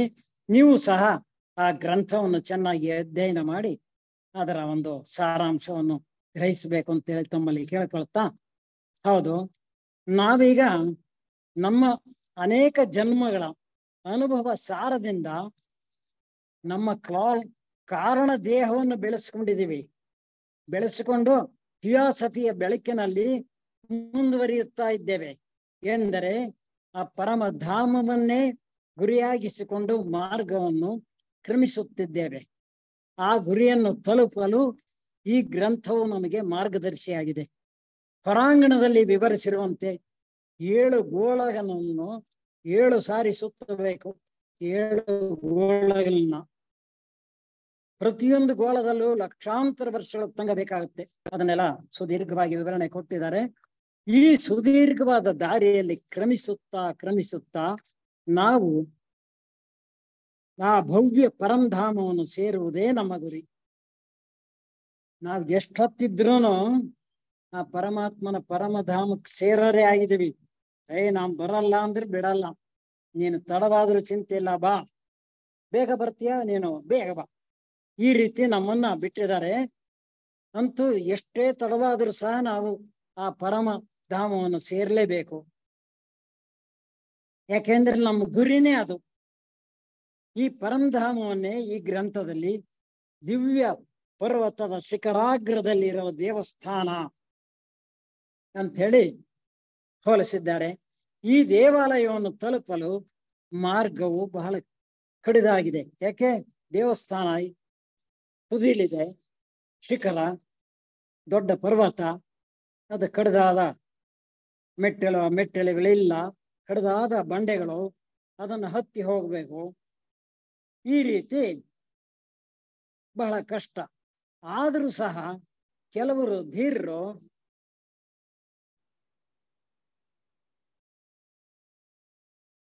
ಮುಂದುವರೆದು ಮುಂದಕ್ಕೆ ಹೋಗ್ತಾರೆ. ಆದ್ರೆ ಸಾಧಾರಣ ಜನ ಈ ಪರಂಧಾಮ ಮತ್ತೊಂದು ಇದ್ಯಾವುದು ಹೊರಾಂಗಣದಲ್ಲಿ ಬರೋದೇ ಕಷ್ಟ. ಯಾಕೆಂದ್ರೆ ಅವ್ರಿಗೆ ಗುರಿ ಗೊತ್ತಿಲ್ಲ. ಯಾವುದು? ಪರಂಧಾಮದ ಗುರಿ ಗೊತ್ತಿಲ್ಲ ಅವ್ರಿಗೆ. ಸ್ವಲ್ಪ ಮಟ್ಟಿಗೆ ಮನಃಶಕ್ತಿ ಬೆಳೆಸ್ಕೊಂಡವರು ಸಹ ಸರಿಯಾದ ಪ್ರಯತ್ನವಿಲ್ಲದೆ ಈ ಲೌಕಿಕ ಸೆಳೆತದಲ್ಲೇ ಸಿಕ್ಕು ಹಾಕಿಕೊಂಡು ತಾವು ಮುಂದುವರಿಯಲಾರದೆ ಒದ್ದಾಡುವಂತ ಪರಿಸ್ಥಿತಿಯಲ್ಲಿದ್ದಾರೆ. ಇಷ್ಟು ಕಠಿಣವಾದ ಮಾರ್ಗ ಆದರೂ ಕೆಲ ಧೀರರು ಮುನ್ನುಗ್ಗಿ ಮುಂದುವರಿಯುತ್ತಾ ಶಿಖರಾಗ್ರದಲ್ಲಿರುವಂತ ದೇವಾಲಯದ ಹೊರಾಂಗಣವನ್ನು ತಲುಪಿ ಆ ದೇವಾಲಯದ ಒಂದು ಹೊಂಗಿರಣ ಅವರ ಕಣ್ಣಿಗೆ ತಾಕುತ್ತೆ, ಜೀವಿತೋದ್ದೇಶದ ಅರಿವು ಉಂಟಾಗುತ್ತೆ. ಇಂಥವರು ದೇವಸ್ಥಾನ ತಲುಪಲು ನೇರವಾದ ಕಡಿದಾದ ಮಾರ್ಗವನ್ನೇ ಆರಿಸ್ಕೊಳ್ತಾರೆ. ಒಂದು ಸಾರಿ ಆ ಹೊಂಗಿರಣಗಳನ್ನು ಕಂಡ ಮೇಲೆ ಅವರಿಗೆ ಇಹಲೋಕದ ಐಶ್ವರ್ಯ, ಭೋಗ, ಅಧಿಕಾರ, ಕೀರ್ತಿ ಇವುಗಳಲ್ಲಿ ಅನಾಸಕ್ತಿ ಉಂಟಾಗಿ ದೇವಸ್ಥಾನದೆಡೆಗೆ ನೇರವಾಗಿ ಪ್ರಯತ್ನ ಮಾಡಲು ಪ್ರಯತ್ನಿಸ್ತಾರೆ. ಈ ಪ್ರಯತ್ನದಲ್ಲಿ ಇವರಿಗೆ ಏನೋ ಒಂದು ಕಾಣುತ್ತೆ. ಮಾನವ ಕೋಟಿಯ ಸೇವೆ ಎಂಬ ಸುವರ್ಣಾಕ್ಷರಗಳು ಕಾಣುತ್ತವೆ. ತಮಗಿಂತ ಹಿಂದಿರುವವರಿಗೆ ಸಹಾಯ ಮಾಡುವುದರಿಂದಲೇ ತಮ್ಮ ಪ್ರಗತಿ ಸಾಧ್ಯ ಅನ್ನೋದು ಅರಿವಾಗುತ್ತೆ. ಯಾಕೆ? ಮಾನವ ಕೋಟಿ ಸೇವೆ. ತಮಗಿಂತ ಹಿಂದಿರೋರು ನನ್ನ ಹಾಗೆ ಅವರು ಬರ್ಬೇಕಲ್ಲ. ಈ ಪ್ರಗತಿ ಜನ್ಮ ಜನ್ಮಕ್ಕೂ ಇವರ ಧ್ಯೇಯ ಪರಿಷ್ಕಾರವಾಗುತ್ತಾ ಬರುವುದು.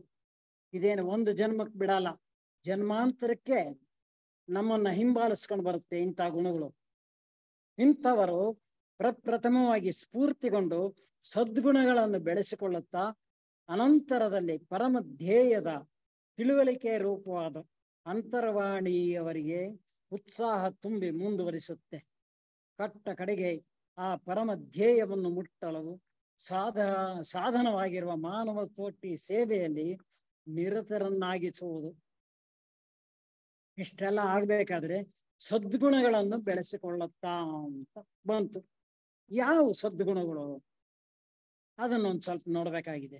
ಇಲ್ಲಿ ನಮ್ಮ ಮಾತೆ ಬೇಸೆಂಟ್ ಅವರು ದೈವಾಸುರ ಸಂಪದ್ ವಿಭಾಗ ಯೋಗ ಭಗವದ್ಗೀತೆಯ ಉದಾಹರಣೆಗಳ ತಾಂಡಿದ್ದಾರೆ. ಶ್ರೀ ಭಗವಾನ್ ವಾಚ ಅಭಯಂ ಸತ್ವ ಸಂಶುದ್ಧಿರ್ಜ್ಞಾನ ಯೋಗ ವ್ಯವಸ್ಥಿತಿ ದಾನಂದಮಶ್ಚ ಯಜ್ಞಶ್ಚ ಸ್ವಾಧ್ಯಾಯಸ್ತಪ ಆರ್ಜವಂ ಅಹಿಂಸಾ ಸತ್ಯಮಕ್ರವದಸ್ತ್ಯಾಗಶ್ಚಾಂತಿರಪೈಶುನಂ ದಯಾಭೂತೇಶ್ವಲೋಲುಪ್ತ್ವಂ ಮಾರ್ದವಂ ಹ್ರೀರಚಾಪಲಂ ತೇಜ ಕ್ಷಮಾ ಧೃತಿಶೌಚಂ ಅದ್ರೋಹೋ ನಾತಿಮಾನಿತ ಭವಂತಿ ಸಂಪದಂ ದೈವೀಂ ಅಭಿಜಾತಸ್ಯ ಭಾರತ. ಭಗವಂತ ಹೇಳ್ತಾ ಇದ್ದಾನೆ, ಏನು ಸದ್ಗುಣಗಳು ಯಾವುವು ಅಂತ. ನಿರ್ಭಯತೆ, ಭಯವಿಲ್ಲದೆ ಇರೋದು, ಅಂತಃಕರಣ ಶುದ್ಧಿ, ಇಲ್ಲೇನೋ ಒಳಗಿಟ್ಕೊಂಡು ಹೇಳೋದಲ್ಲ. ಅಂತಃಕರಣ ಶುದ್ಧಿ ಮಾಡ್ಕೋಬೇಕು ನಾವು. ಜ್ಞಾನ ಯೋಗ ನಿಷ್ಠೆ, ಜ್ಞಾನ ಮಾರ್ಗದಲ್ಲಿ ನಿಷ್ಠಾವಂತರಾಗಿ ಮುಂದುವರಿಬೇಕು.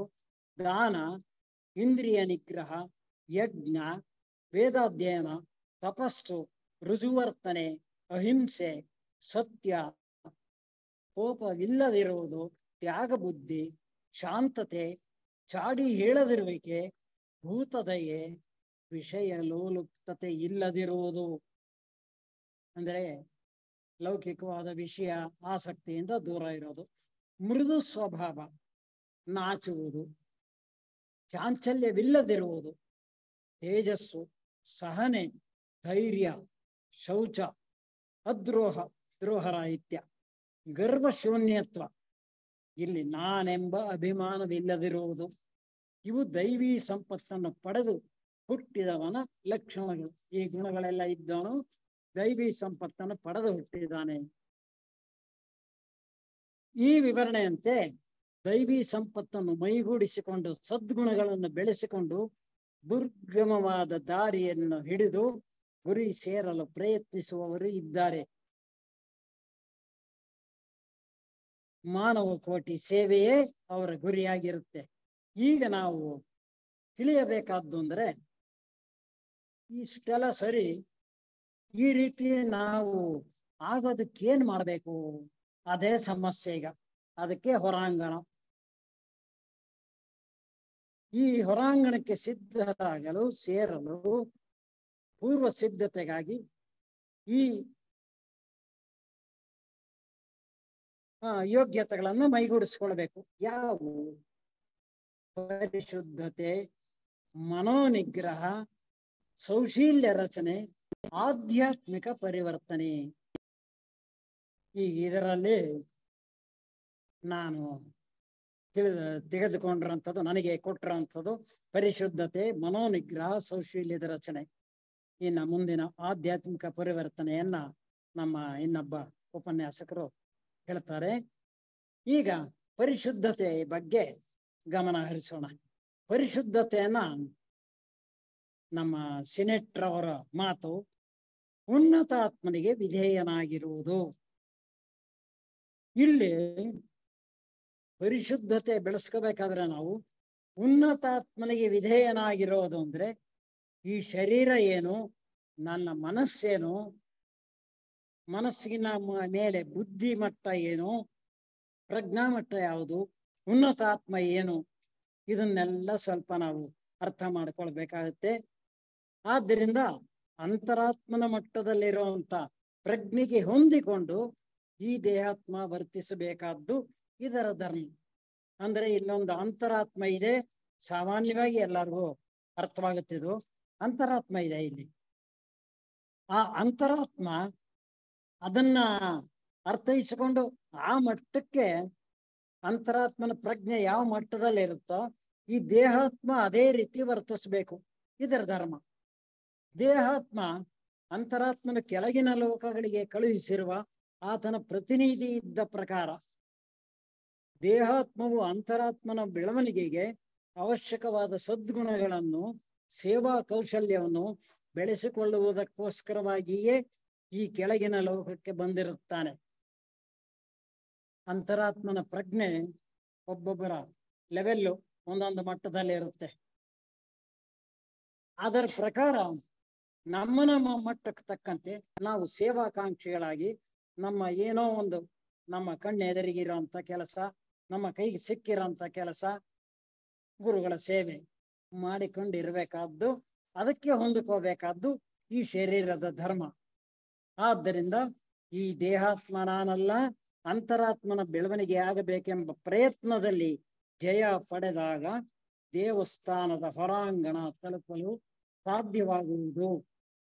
ನೋಡಿ, ಹೊರಾಂಗಣಕ್ಕೆ ಬರಕ್ಕೆ ಎಷ್ಟು ನಮ್ಮ ತಯಾರಿ ನಡಿಬೇಕು ಅನ್ನೋದು.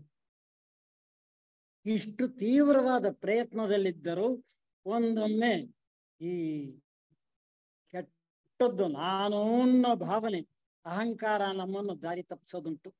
ಅದು ಮನಸ್ಸಿನಲ್ಲಿ ಹುಟ್ಟುತ್ತಲೇ ಬೇರು ಸಹಿತ ಒಗೆಬೇಕಾದನ್ನ.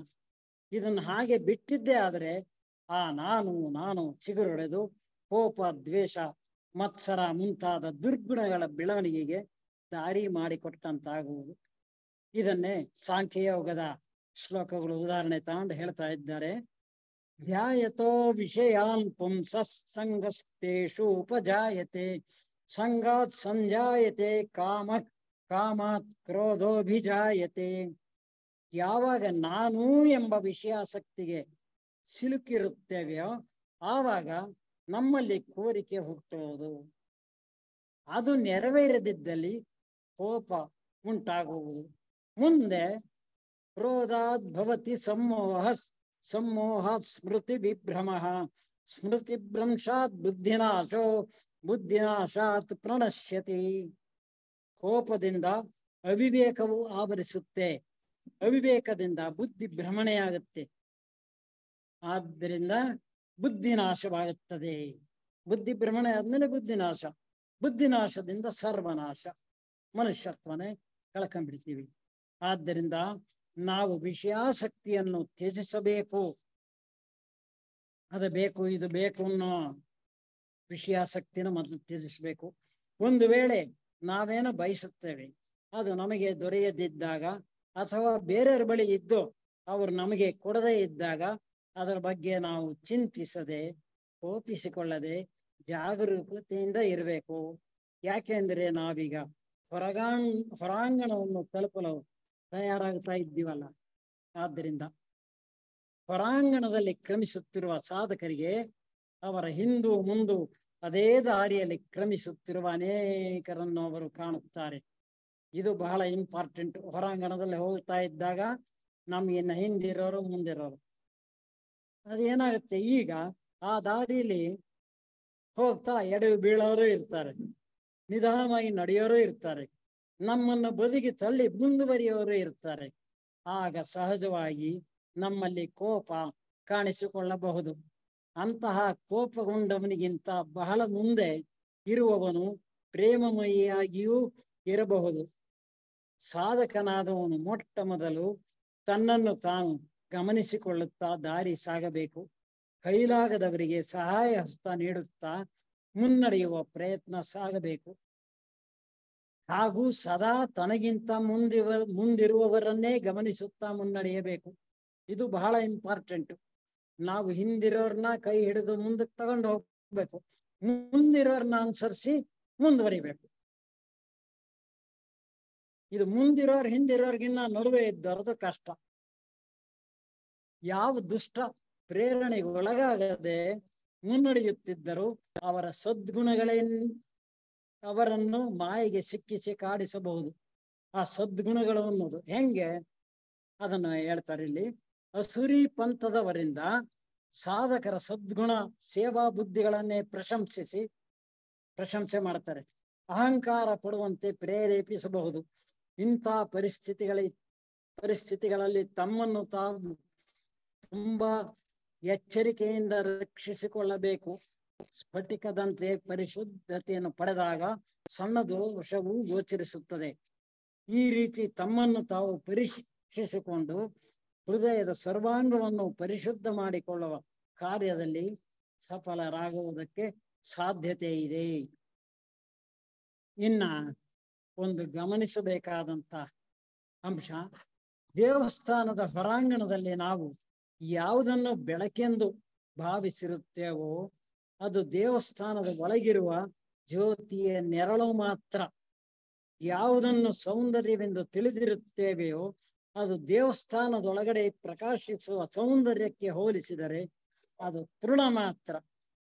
ಹೊರಾಂಗಣದಲ್ಲಿರುವ ಅಸುಕು ಮುಸುಕಾದ ಬೆಳಗಿಗೆಗೆ ಒಗ್ಗಿಕೊಂಡಿರುವ ನಮ್ಮ ಕಣ್ಣುಗಳು ದೇವಸ್ಥಾನದೊಳಗಿನ ಹೆಚ್ಚಿನ ಪ್ರಭೆಯನ್ನು ನೋಡಲಾರದೆ ಮುಚ್ಚಿಕೊಳ್ಳುತ್ತೇವೆ. ಅಲ್ಲದೆ ದೇವಸ್ಥಾನದೊಳಗಿರುವ ಗುರುಗಳ ದೃಷ್ಟಿಗೆ ನಮ್ಮ ಹೃದಯದಲ್ಲಿ ಹುದುಗಿಕೊಂಡಿರುವ ಸಣ್ಣ ದೋಷವೂ ಕೂಡ ಎದ್ದು ಕಾಣುತ್ತೆ. ಆದ್ದರಿಂದ ಹೊರಾಂಗಣದಲ್ಲಿರುವ ಸಾಧಕರು ತಮ್ಮೊಳಗೆ ಅಲ್ಪ ಸ್ವಲ್ಪ ಕುಂದುಗಳಿದ್ದರೂ ಸಹ ಅವನ್ನು ಹೋಗಲಾಡಿಸಿಕೊಂಡು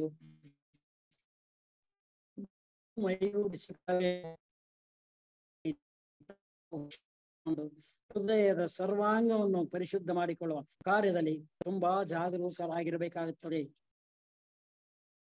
ಇನ್ನ ಹೊರಾಂಗಣದಲ್ಲಿದ್ದವರಿಗೆ ಇನ್ನೊಂದು ಕಷ್ಟ ಏನದು? ಪ್ರಪಂಚದಲ್ಲಿ ಯಾವುದೋ ಬೇನೆ ದುಃಖವೆಂದು ಭಾವಿಸಲ್ಪಟ್ಟಿದೆಯೋ, ಯಾಕಿದು, ಇದೇನು ದುಃಖ, ಈ ತರ ತೊಂದರೆ, ಕಿರುಕುಳ ಅಂತ ಏನೇನೋ ಆಲೋಚನೆ ಮಾಡ್ತೀವಲ್ಲ, ನಮ್ಮ ಮನಸ್ಸಿಗೆ ಬೇಡವಾದ್ದೆಲ್ಲ ನಮಗೆ ದುಃಖವೇ. ಅಂತಹದ್ದನ್ನು ಶುದ್ಧೀಕರಣ ಮಾಡುವ ಸಾಧನವೆಂದು ತಿಳಿದು ಸಂತೋಷ ಪಡುತ್ತಾರೆ ಯಾರು? ಹೊರಾಂಗಣದಲ್ಲಿರೋರು. ಅಂತಹ ಕಷ್ಟಕ್ಕೆ ಸಿಕ್ಕಿಕೊಂಡಷ್ಟು ಧನ್ಯರಾದವು ಎಂದು ಭಾವಿಸುತ್ತಾರೆ, ಧನ್ಯತೆಯನ್ನು ಮನಗಾಣುತ್ತಾರೆ.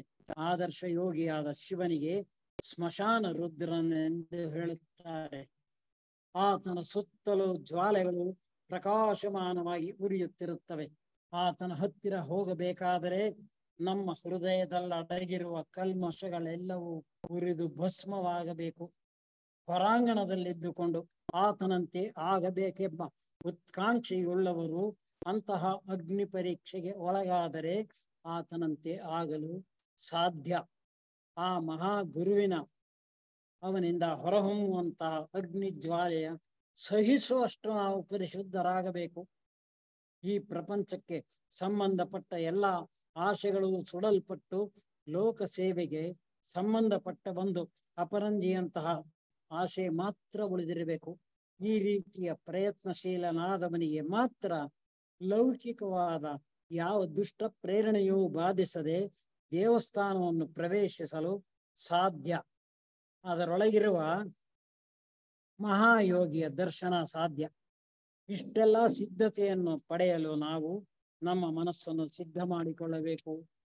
ಅದನ್ನೇ ಮುಂದೆ ಮನಸ್ಸು ಸ್ವಾಧೀನ ಎಂಬುದರಲ್ಲಿ ನಾವು ತಿಳಿಯೋ ಪ್ರಯತ್ನ ಮಾಡೋಣ.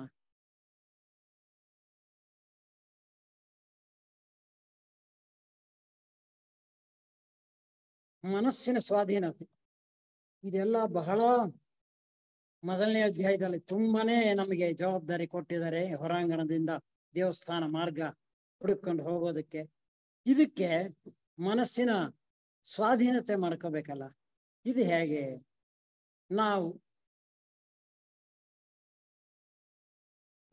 ಇದುವರೆಗಿನ ಅಧ್ಯಯನದಲ್ಲಿ ಪರಿಶುದ್ಧತೆಯನ್ನು ಕುರಿತು ಚಿಂತಿಸಿದೆವು.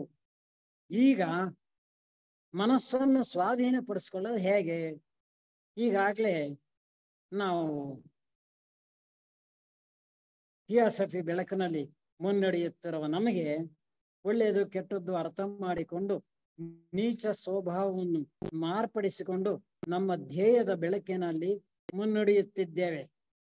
ಹೆಜ್ಜೆ ಹೆಜ್ಜೆಗೂ ಸರಿ ತಪ್ಪುಗಳನ್ನು ಗಮನಿಸಿಕೊಂಡು ಮುನ್ನಡೆಯುತ್ತಿರುವ ನಮಗೂ ಸಹ ಹೊರಗಿನಿಂದ ದುಷ್ಟ ಪ್ರೇರಣೆಗಳು ಕಾಡುವುದುಂಟು. ಅಂಥ ಸಂದರ್ಭದಲ್ಲೂ ಸಹ ಇಂದ್ರಿಯಗಳ ದೇಹ ಸ್ವಭಾವವನ್ನು ಹತೋಟಿಗೆ ತೆಗೆದುಕೊಂಡು ಆತ್ಮನ ಸ್ವಭಾವವನ್ನು ಅರಿತುಕೊಂಡು ಆ ಮಟ್ಟದ ಪ್ರಜ್ಞೆಯಿಂದ ಮನಸ್ಸನ್ನು ಸ್ವಾಧೀನಪಡಿಸಿಕೊಳ್ಳಬೇಕಾಗಿದೆ.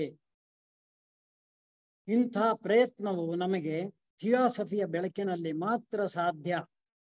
ಇಂಥ ಸಾಧನೆಯಲ್ಲಿ ಮುಂದುವರಿಯುತ್ತಿದ್ದರೂ ಸಹ ನಮ್ಮಿಂದ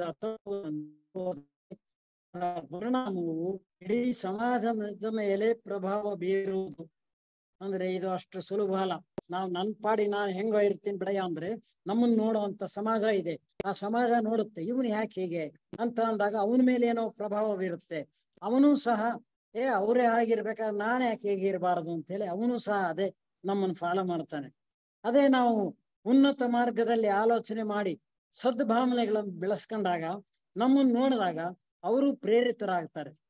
ಆದ್ದರಿಂದ ಕನಸು ಮನಸ್ಸಿನಲ್ಲಿಯೂ ನಾವು ಕೆಟ್ಟದ್ದನ್ನು ಆಲೋಚಿಸಬಾರದು, ಕೆಟ್ಟ ಕರ್ಮಕ್ಕೆ ಭಾಗಿಯಾಗಬಾರದು. ನಾವು ಸದಾಚರಣ ತತ್ಪರರಾಗಿರ್ಬೇಕು. ಅಂದರೆ ಸತ್ ಆಚರಣೆ ಅದರಲ್ಲಿ ನಿರತರಾಗಿರ್ಬೇಕು. ಯಾವಾಗ್ಲೂ ಒಳ್ಳೆಯದನ್ನೇ ಆಚರಣೆ ಮಾಡ್ತಿರ್ಬೇಕು. ನಾವು ಕೆಟ್ಟದ್ದನ್ನು ಆಲೋಚಿಸಿದ್ದೇ ಆದರೆ ನಮ್ಮಿಂದ ಉಂಟಾಗುವ ಆ ತರಂಗಗಳು ಇತರರಿಗೆ ಕೆಡುಕನ್ನುಂಟು ಮಾಡುವುದಲ್ಲದೆ ನಾವೂ ಸಹ ಆಕರ್ಷಿತರಾಗಿ ನಮಗೂ ಸಹ ಕೆಡುಕುಂಟಾಗುವುದು. ಒಳ್ಳೆಯ ಆಲೋಚನಾ ತರಂಗಗಳು ನಮ್ಮಿಂದ ಉಂಟಾದಾಗ ಇತರರಿಗೂ ಶುಭವನ್ನುಂಟು ಮಾಡಿ ನಮಗೂ ಸುಖವನ್ನು ಕೊಡುತ್ತವೆ.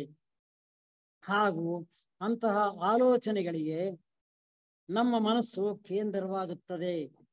ಆಗ ನಮ್ಮ ಆತ್ಮವೆಂಬ ಉನ್ನತ ಮಟ್ಟದ ಪ್ರಜ್ಞೆಯೊಡನೆ ನಮ್ಮ ಮನಸ್ಸು ಒಂದಾಗುತ್ತೆ.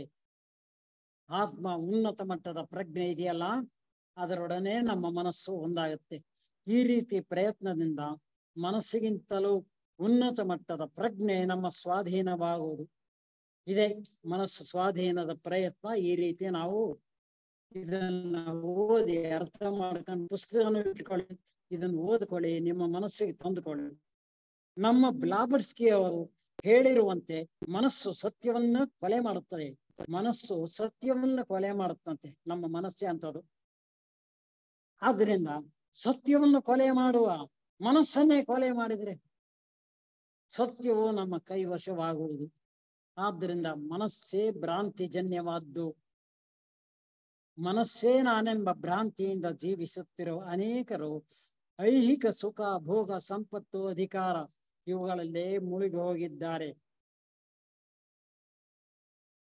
ನಾನು ಸರಿಯಾಗಿದ್ದರಾಯ್ತು, ಸುಖವಾಗಿದ್ದರಾಯ್ತು, ಬೇರೆಯವರಿಗೆ ಏನು ದುಃಖ ಕಷ್ಟ ಒದಗಿ ಬರಲಿ, ನನಗೇನೋ ಎಂಬಂತೆ ಬಾಳುತ್ತಿದ್ದಾರೆ. ಈ ಭ್ರಾಂತಿಗೆ ಮನಸ್ಸೇ ಕಾರಣ. ಆದ್ರೆ ಊರು ಚೆನ್ನಾಗಿದ್ರೆ ನಾವು ಚೆನ್ನಾಗಿರ್ತೀವಿ, ನಾವು ಚೆನ್ನಾಗಿದ್ರೆ ನೀವೆಲ್ಲ ಚೆನ್ನಾಗಿರ್ತೀರಾ. ಇದನ್ನ ನಾವು ಅರ್ಥ ಮಾಡ್ಕೋಬೇಕು. ಊರು ಕೇರಿ ಚೆನ್ನಾಗಿಲ್ದೆ ಹೋದ್ರೆ ನಾವಲ್ಲಿ ಒಂದು ನಿಮಿಷನೂ ಜೀವಿಸೋದಕ್ಕಾಗಲ್ಲ. ಇದೆಲ್ಲ ಸಾಮಾನ್ಯವಾಗಿ ತಿಳುವಳಿಕೆ ಇದೆಲ್ಲರಿಗೂ ಇರುತ್ತೆ. ಆದ್ರೂ ಸಹ ಈ ಉಪನ್ಯಾಸಗಳಲ್ಲಿ, ಗ್ರಂಥಗಳಲ್ಲಿ ಇವನ್ನ ವಿವರಿಸ್ತಾರೆ. ಆದ್ರಿಂದ ಅದನ್ನ ತಿಳಿದುಕೊಳ್ಬೇಕು ನಾವು. ಈ ಭ್ರಾಂತಿಗೆ ಮನಸ್ಸೇ ಕಾರಣ. ಇಷ್ಟೆಲ್ಲ ವಿಚಾರಕ್ಕೆ ಮನಸ್ಸೇ. ಆದ್ದರಿಂದ ಈ ಮನಸ್ಸೇನು, ಮನುಷ್ಯನ ಏನು, ಮನುಷ್ಯನ ಆತ್ಮ ಸ್ವರೂಪವೇನು ಎಂಬ ತಿಳಿಯುವ ಪ್ರಯತ್ನ ಮಾಡೋಣ. ಈಗ ಇದನ್ನ ಸಿಂಪಲ್ ಆಗಿ ಹೇಳ್ತೀನಿ, ವಿವರಣೆ ಕೊಟ್ಟಿದಾರಾಗ್ಲೇ. ವಿಶ್ವಾತ್ಮನ ಅಂಶವೇ ಮನುಷ್ಯನ ಆತ್ಮ. ಇದನ್ನ ಮೊದಲು ಇದು ನೆಬುಲಾ, ಎಲ್ಲಿಂದ ನೇಚರ್ ಉದ್ಭವ ಆಯ್ತು ಅನ್ನೋದನ್ನ ಹೇಳ್ತಾರೆ. A nebula is an enormous cloud of dust and gas occupying the space between stars and acting as a nursery for new stars. The roots of the world come from Latin nebula, Latin ಭಾಷೆದು ಇದು nebula ಅನ್ನೋದು, which means a mist, vapor, fog, smoke, exhalation. Nebula are made up of dust basic elements such as hydrogen and other ionized gases.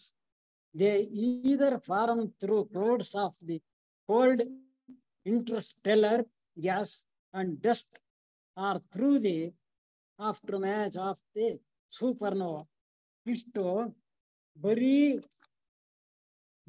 ಮೋಡ ಮುಸುಕಿ ಏನೋ ಆವಿ hydrogen ಮತ್ತೊಂದು ಇದ್ದಂತ ಕ್ಷೇತ್ರದಿಂದ ಬರ್ತಾ ಬರ್ತಾ ಬರ್ತಾ ಬರ್ತಾ ಬರ್ತಾ ಆ ವಿಶ್ವಾತ್ಮನ ಅಂಶವೇ ಮನುಷ್ಯನ ಆತ್ಮ ಬೆಳವಣಿಗೆ ಆಗಿದೆ.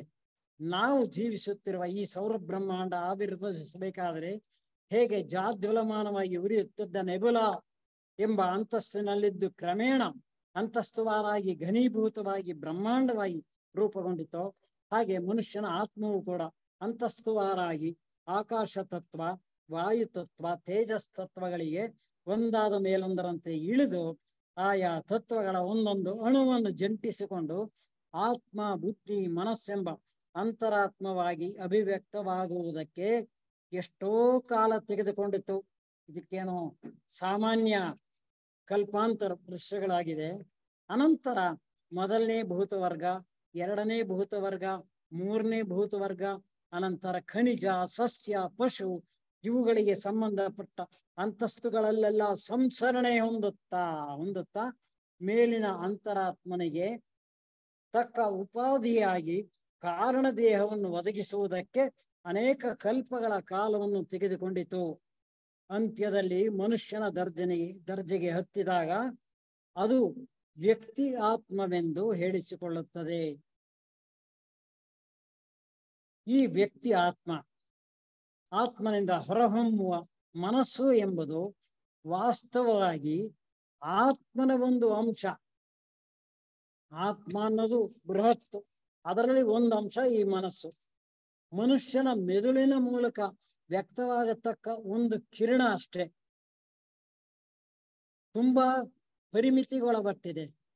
ಆತ್ಮವಾದರೂ ನಿತ್ಯ, ಮನಸ್ಸು ಜನ್ಮ ಜನ್ಮಕ್ಕೂ ಬದಲಾಗತಕ್ಕ ಒಂದು ಅಂಶ. ನಿಜವಾದ ಮನುಷ್ಯನು ಆತ್ಮನೇ. ಆತನ ಒಂದು ಅಂಶವು ಕೆಳಗಿನ ಲೋಕದಲ್ಲಿ ಕೆಲಸ ಮಾಡುವುದಕ್ಕೆ ಬಂದಿರುವ ಆತ್ಮನ ಕೆಳಗಿನ ಮಟ್ಟದ ಪ್ರತಿನಿಧಿ ಇದ್ದಂತೆ. ಆತ್ಮನ ಪ್ರತಿನಿಧಿಗಳು ನಾವು. ಈ ಮನುಷ್ಯ ಕೆಳಗಿನ ಲೋಕಕ್ಕೆ ಸಂಬಂಧಪಟ್ಟ ವಾಸ್ತವಾಂಶಗಳನ್ನೆಲ್ಲ ಸಂಗ್ರಹಿಸಿ ಅವುಗಳಿಗೆ ಸಂಬಂಧಪಟ್ಟ ಅನುಭವಗಳನ್ನೆಲ್ಲ ಮರಣಾನಂತರ ಪ್ರಾಪ್ತವಾಗುವ ಸ್ವರ್ಗ ಜೀವನದಲ್ಲಿ ತನ್ನ ಉನ್ನತಾತ್ಮನ ಬೆಳಕಿನಲ್ಲಿ ಬಟ್ಟಿ ಇಳಿಸಿ ಸಾರಭೂತವಾದ ಅನುಭವ ಜ್ಞಾನವನ್ನಾಗಿ ಪರಿವರ್ತಿಸುತ್ತಾನೆ. ಇಲ್ಲಿ ನಾವೆಲ್ಲ ಏನು ಸಾಧನೆ ಮಾಡ್ತೀವಿ, ಅಭ್ಯಾಸ ಮಾಡ್ತೀವಿ, ಇದನ್ನು ತಗೊಂಡೋಗಿ ಸ್ವರ್ಗ ಜೀವನದಲ್ಲಿ ಉನ್ನತಾತ್ಮನ ಬೆಳಕಿನಲ್ಲಿ ಬಟ್ಟಿ ಇಳಿಸಬೇಕಾಗತ್ತೆ. ಈ ರೀತಿ ಜನ್ಮ ಜನ್ಮಕ್ಕೂ ಅನುಭವಗಳನ್ನು ಸಂಗ್ರಹಿಸಿ ಆ ಮೂಲಕ ಅನುಭವದ ಜ್ಞಾನವನ್ನು ಬೆಳೆಸಿಕೊಂಡಿರುವ ಅಂತರಾತ್ಮನೇ ನಿಜವಾದ ನಾನು ಎಂದು ಹೊರಾಂಗಣದಲ್ಲಿರುವ ಸಾಧಕನು ಕಟ್ಟ ಕಡೆಗೆ ತೀರ್ಮಾನಕ್ಕೆ ಬರ್ತಾನೆ. ಆ ಸಾಧಕ ಕೇಳ್ತಾ ಇದ್ದೇನೆ, ಗುರುವೇ, ನಾನು ಏನು ಅನುಭವ ಜ್ಞಾನವನ್ನು ಪಡೆಯೋದು ಹೇಗಪ್ಪ? ಪ್ರಾರ್ಥಿಸ್ತಾನೆ. ಆವಾಗ ಆ ಗುರು, ಓ ಶಿಷ್ಯನೇ, ಮಾರ್ಗವನ್ನು ಹುಡುಕು. ಅದಕ್ಕೆ ಮೊದಲು ನಿನ್ನ ಹೃದಯವನ್ನು ಪರಿಶುದ್ಧ ಮಾಡಿಕೋ. ನಿತ್ಯ ಅನಿತ್ಯಗಳನ್ನು ವಿವೇಚನೆ ಮಾಡಿ ತಿಳಿದು ಕ್ಷಣಿಕವಾದದನ್ನೂ ಬಿಡು, ನಿತ್ಯವಾದದನ್ನೂ ಹಿಡಿ. ಅನಂತರ ಗುರುಗಳು ಅಜ್ಞಾನ ಯಾವುದು, ಜ್ಞಾನ ಯಾವುದು, ಅನುಭವ ಜ್ಞಾನ ಯಾವುದು ಎಂಬುದನ್ನು ಖಚಿತವಾದ ರೀತಿಯಲ್ಲಿ ಬೋಧನೆ ಕೊಡುತ್ತಾರೆ. ಇಷ್ಟಾದರೂ ಶಿಷ್ಯನ ಮನಸ್ಸು ಕನ್ನಡಿ ಇದ್ದಂತೆ. ಇಷ್ಟೆಲ್ಲ ಆಯ್ತು, ಗುರುಗಳ ಬೋಧನೆ ಆಯ್ತು, ಆದರೂ ಸಹ ನನ್ನ ಮನಸ್ಸು ಕನ್ನಡಿ ಇದ್ದಂತೆ. ಅದರ ಮೇಲೆ ಭ್ರಾಂತಿ ಎಂಬ ಧೂಳು ಆವರಿಸಿದೆ, ಮನಸ್ಸನ್ನು ಅಲ್ಲೋಲ ಕಲ್ಲೋಲ ಮಾಡುತ್ತಾ ಇದೆ. ಆಗ ನನ್ನ ಕೆಲಸ ಏನು? ತನ್ನ ಆತ್ಮದೊಡನೆ ಒಂದಾಗಿ ಅದರ ಸಹಜವಾದ ಸತ್ಯವೆಂಬ ಉಸಿರಿನಿಂದ ಭ್ರಾಂತಿ ಎಂಬ ಧೂಳನ್ನು ಹೊಡೆದು ಹಾಕಬೇಕು. ಗುರುಗಳು ಹೇಳಿದಂತೆ ಕಾಮದೇಹವನ್ನು ನಾಶ ಮಾಡಿ ಮನೋದೇಹವನ್ನು ಶುದ್ಧಿ ಮಾಡಿಕೊಂಡು ಭ್ರಾಂತಿಯಿಂದ ಬಿಡುಗಡೆಯಾದಾಗ ಹೊರಾಂಗಣದಿಂದ ದೇವಸ್ಥಾನದ ದಾರಿಯಲ್ಲಿ ಮುನ್ನಡೆಯಲು ಸಾಧ್ಯವಾಗುವುದು. ಹೊರಾಂಗಣದಿಂದ ದೇವಸ್ಥಾನದ ದಾರಿಯಲ್ಲಿ ಹೋಗ್ಬೇಕು ಅಂದ್ರೆ ಇಷ್ಟು ಮಾಡಬೇಕಾಗಿದೆ. ಇಷ್ಟು ಪ್ರಯತ್ನ ಪೂರ್ವಕವಾಗಿ ಮುನ್ನಡೆಯುತ್ತಿದ್ದಾಗ್ಯೂ ಹಳೆಯ ಅಭ್ಯಾಸಗಳಿಂದ ಮನಸ್ಸು ಅತ್ತಿತ್ತ ಚಲಿಸುವುದಲ್ಲ ಎಂದು ಆಲೋಚಿಸುವವರಿಗೆ ಮಾತೆ ಅನಿಬೆಸೆಂಟ್ರವರು ಭಗವದ್ಗೀತೆಯ ಮೂಲಕ ವಿವರಣೆ ನೀಡುತ್ತಾರೆ. ಆತ್ಮ ಸಂಯಮ ಯೋಗದಲ್ಲಿ ಅರ್ಜುನ ಪರಮಾತ್ಮನನ್ನು ಕೇಳ್ತಾನೆ, ಏನಪ್ಪಾ ದೇವ್ರೆ, ಚಂಚಲಂ ಹಿ ಮನಃ ಕೃಷ್ಣ ಪ್ರಮಾಥಿ ಬಲವದೃಢಂ ತಸ್ಯಾಹಂ ನಿಗ್ರಹಂ ಮನ್ಯೆ ವಾಯೋರಿವ ಸುದುಷ್ಕರಂ. ನನ್ನ ಮನಸ್ಸು ತುಂಬಾ ಚಂಚಲವಾಗಿದೆ, ಇದನ್ನ ನಿಗ್ರಹಿಸೋದು ತುಂಬಾ ಕಷ್ಟವಾಗಿದೆ. ಗಾಳಿನಾದ್ರೂ ತಡೆದು ಹಿಡ್ತೀನಪ್ಪ ನಾನು, ಅದಕ್ಕಿನ್ನ ದುಷ್ಕರವಾಗಿದೆ ನನ್ನ ಮನಸ್ಸನ್ನ ಕಂಟ್ರೋಲ್ ಮಾಡೋದು ಎಂದು ಅರ್ಜುನ ಸಂದಿಗ್ಧ ಪರಿಸ್ಥಿತಿಯಲ್ಲಿ ಕೃಷ್ಣನನ್ನು ಕೇಳಿದಾಗ ಪರಮಾತ್ಮ ಹೇಳ್ತಾ ಇದ್ದಾನೆ, ಅಸಂಶಯಂ ಮಹಾಬಾಹೋ ಮನೋ ದುರ್ನಿಗ್ರಹಂ ಪ್ರಯಂಚಲಂ ಅಭ್ಯಾಸೇನ ತು ಕೌಂತೇಯ ವೈರಾಗ್ಯೇಣ ಚ ಗೃಹ್ಯತೆ. ಹೇ ಮಹಾಬಾಹೋ, ನಿಸ್ಸಂದೇಹವಾಗಿ ಮನಸ್ಸು ಚಂಚಲವೇ. ಪರಮಾತ್ಮನೇ ಹೇಳ್ತಾ ಇದ್ದಾನೆ, ನಿನ್ನ ಮನಸ್ಸು ಚಂಚಲ ಹೌದು. ಆದರೆ ಅರ್ಜುನ, ಇದನ್ನ ಅಭ್ಯಾಸ ಮತ್ತು ವೈರಾಗ್ಯದಿಂದ ನೀನು ವಶಪಡಿಸಿಕೊಳ್ಳೋದಕ್ಕೆ ಸಾಧ್ಯವಾಗುತ್ತೆ. ಆದ್ರಿಂದ ಅಭ್ಯಾಸ ಮಾಡು, ವೈರಾಗ್ಯವನ್ನು ತಿಳಿ, ಅದನ್ನು ಹೊಂದು ಎಂಬುದಾಗಿ ಹೇಳ್ತಾ ಇದ್ದಾನೆ. ಮನಸ್ಸಿನ ಚಂಚಲತೆಗೆ ಆಶೆಗಳೇ ಕಾರಣ. ಆಶೆಗಳು ದುಃಖದಲ್ಲೇ ಪರ್ಯವಸಾನಗೊಳ್ಳುತ್ತವೆ ಎಂಬುದನ್ನು ನಾವು ಖಚಿತವಾಗಿ ತಿಳಿದುಕೊಂಡಾಗ ವೈರಾಗ್ಯವು ನಮಗೆ ತಂತಾನೇ ಕರಗತವಾಗುವುದು. ಆಸೆ ದುಃಖಕ್ಕೆ ಮೂಲ. ಇದನ್ನು ಯಾವುದಾದ್ರೂ ಉದಾಹರಣೆ ನಿಮ್ಮ ನಿಮ್ಮ ಮನಸ್ಸಿಗೆ ಹೊಳೆದಿದ್ದು ತೆಗೆದುಕೊಳ್ಳಿ. ಯಾವುದು ನಾವು ಆಸೆ ಪಡ್ತೀವೋ ಅದರಲ್ಲಿ ದುಃಖ ಅನ್ನೋದು ಹಿಂದೆನೆ ಇರುತ್ತೆ. ಒಂದು ಸಣ್ಣ ಉದಾಹರಣೆ, ಎಕ್ಸಾಂಪಲ್. ಸಾಯಂಕಾಲ 7:30 ಆಯ್ತು, 8 ಆಯ್ತು, ಊಟಕ್ಕೆ ಟೈಮ್ ಆಯ್ತು, ಬಾ ಅಂದ್ರು. ನಾನು ಹೊಟ್ಟೆ ಹಸುವಾಗಿದೆಯಾ ಇಲ್ಲ ಯೋಚನೆ ಮಾಡ್ತಿಲ್ಲ, ಊಟಕ್ಕೆ ಟೈಮ್ ಆಯ್ತು ಅನ್ನೋದು ಮಾತ್ರ ಯೋಚನೆ ಮಾಡಿ ಊಟ ಮಾಡಿದೆ. ಊಟ ಮಾಡ್ಬೇಕಾದ್ರೆ ಯಾವುದೋ ಇದು ಸಿದ್ಧಪಡಿಸ್ಬೇಕಾಗಿತ್ತಲ್ಲ, ಇದ್ರ ಕಡೆ ತಲೆ ಬಿಸಿ ಮಾಡ್ಕೊಂಡಿದ್ದೆ. ಅವ್ರು ಬಡಿಸಿದ್ದೆಲ್ಲ ಉಂಡೆ. ಆಮೇಲೆ ಬಿಸಾಕಬಾರದು ಅನ್ನೋ ತತ್ವದ ಪ್ರಕಾರ ಎಲ್ಲ ಪೂರ್ತಿ ತಿಂದೆ. ಆಮೇಲೆ ಒಂದು 1/4 ಗಂಟೆ ಆದ್ಮೇಲೆ ಶುರುವಾಯ್ತು ಹೊಟ್ಟೆ ಕಿರಿಕಿರಿ. ಇದು ಆಸೆ ಅನ್ನೋದು ದುಃಖಕ್ಕೆ ಮೂಲ. ದುಃಖ ಶುರುವಾಯ್ತು, ಹೊಟ್ಟೆ ತಿರುಗುಟ ನೋವು ಶುರುವಾದಾಗ ದುಃಖ. ಇದು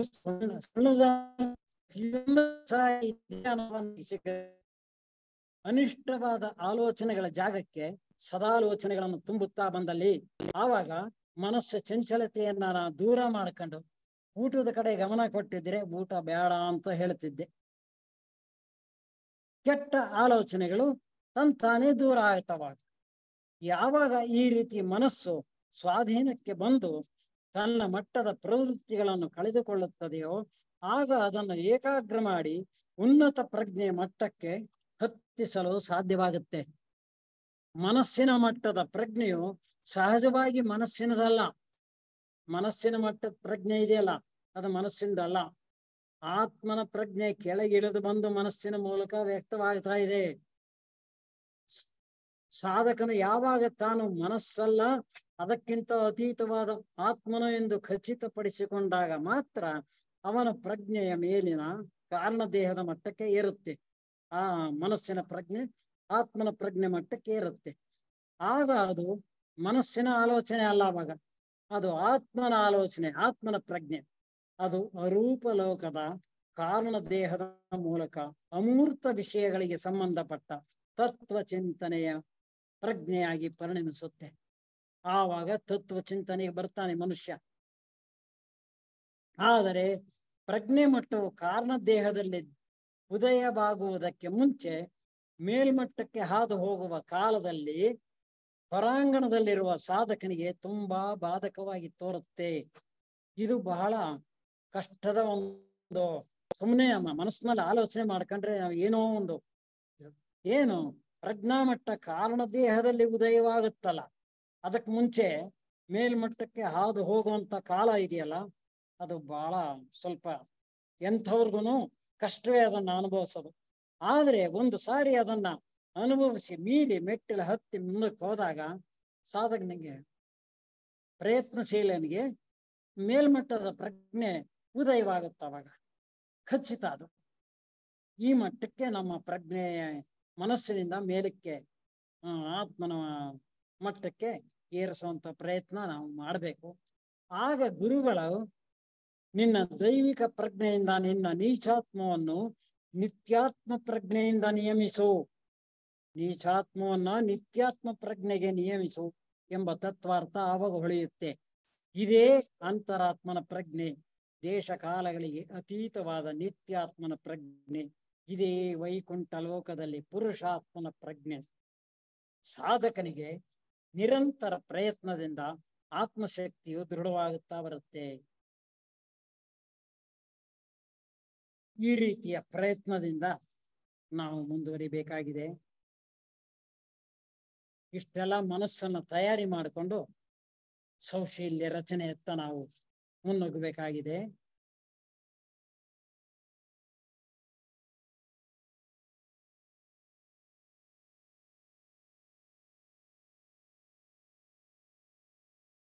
ಈಗ ಮನಸ್ಸ ಸ್ವಾಧೀನದ ಬಗ್ಗೆ ನಾವು ತಿಳಿದಿದ್ದಾಯ್ತು.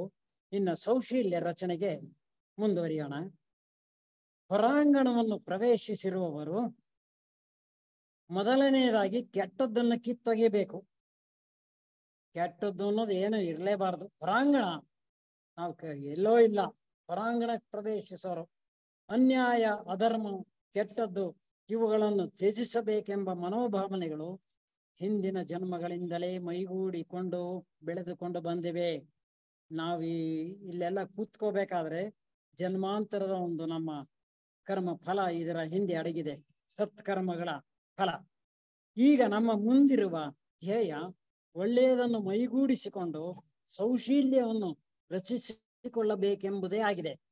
ಏನು ನಮ್ಮ ಮುಂದಿರೋ ಧ್ಯೇಯನೇ ಒಳ್ಳೆಯದನ್ನೆಲ್ಲ ಮೈಗೂಡಿಸ್ಕೋಬೇಕು, ಸೌಶೀಲ್ಯ ರಚಿಸಿಕೊಳ್ಳಬೇಕು.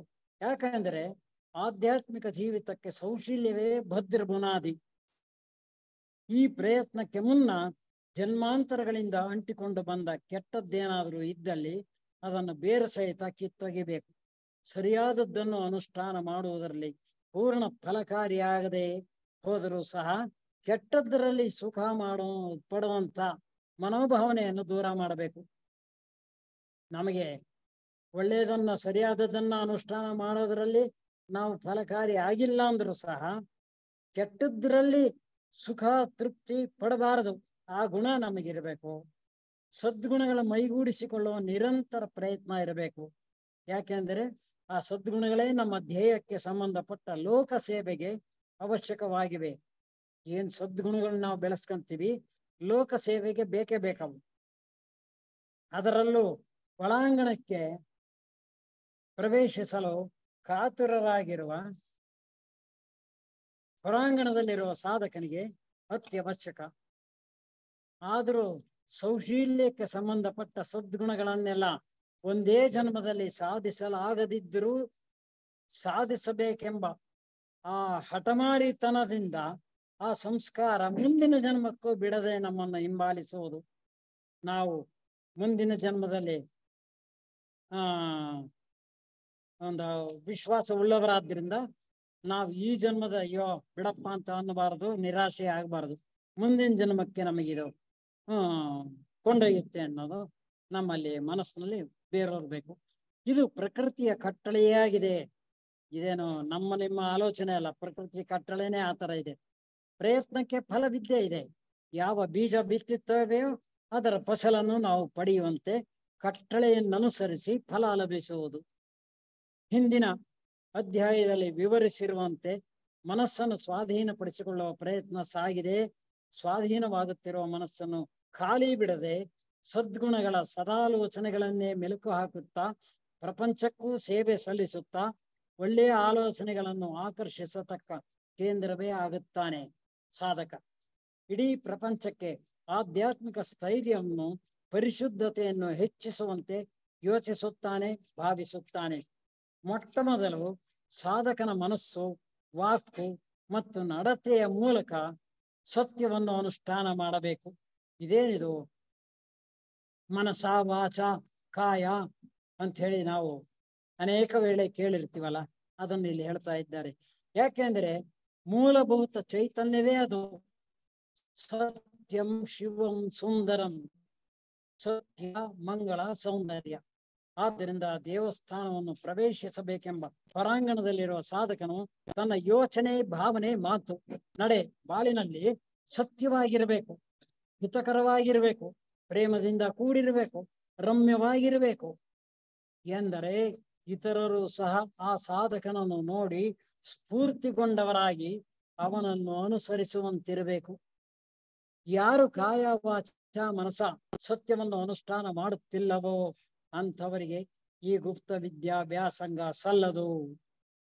ಯಾರು ತ್ರಿಕರಣ ಪೂರ್ವಕವಾಗಿ ಸತ್ಯವನ್ನು ಅನುಷ್ಠಾನ ಮಾಡುತ್ತಾರೆಯೋ ಅಂಥವರಿಗೆ ಅಂತಃಸ್ಫುರಣೆಯು ತಾನೇ ತಾನಾಗಿ ಲಭಿಸುವುದು.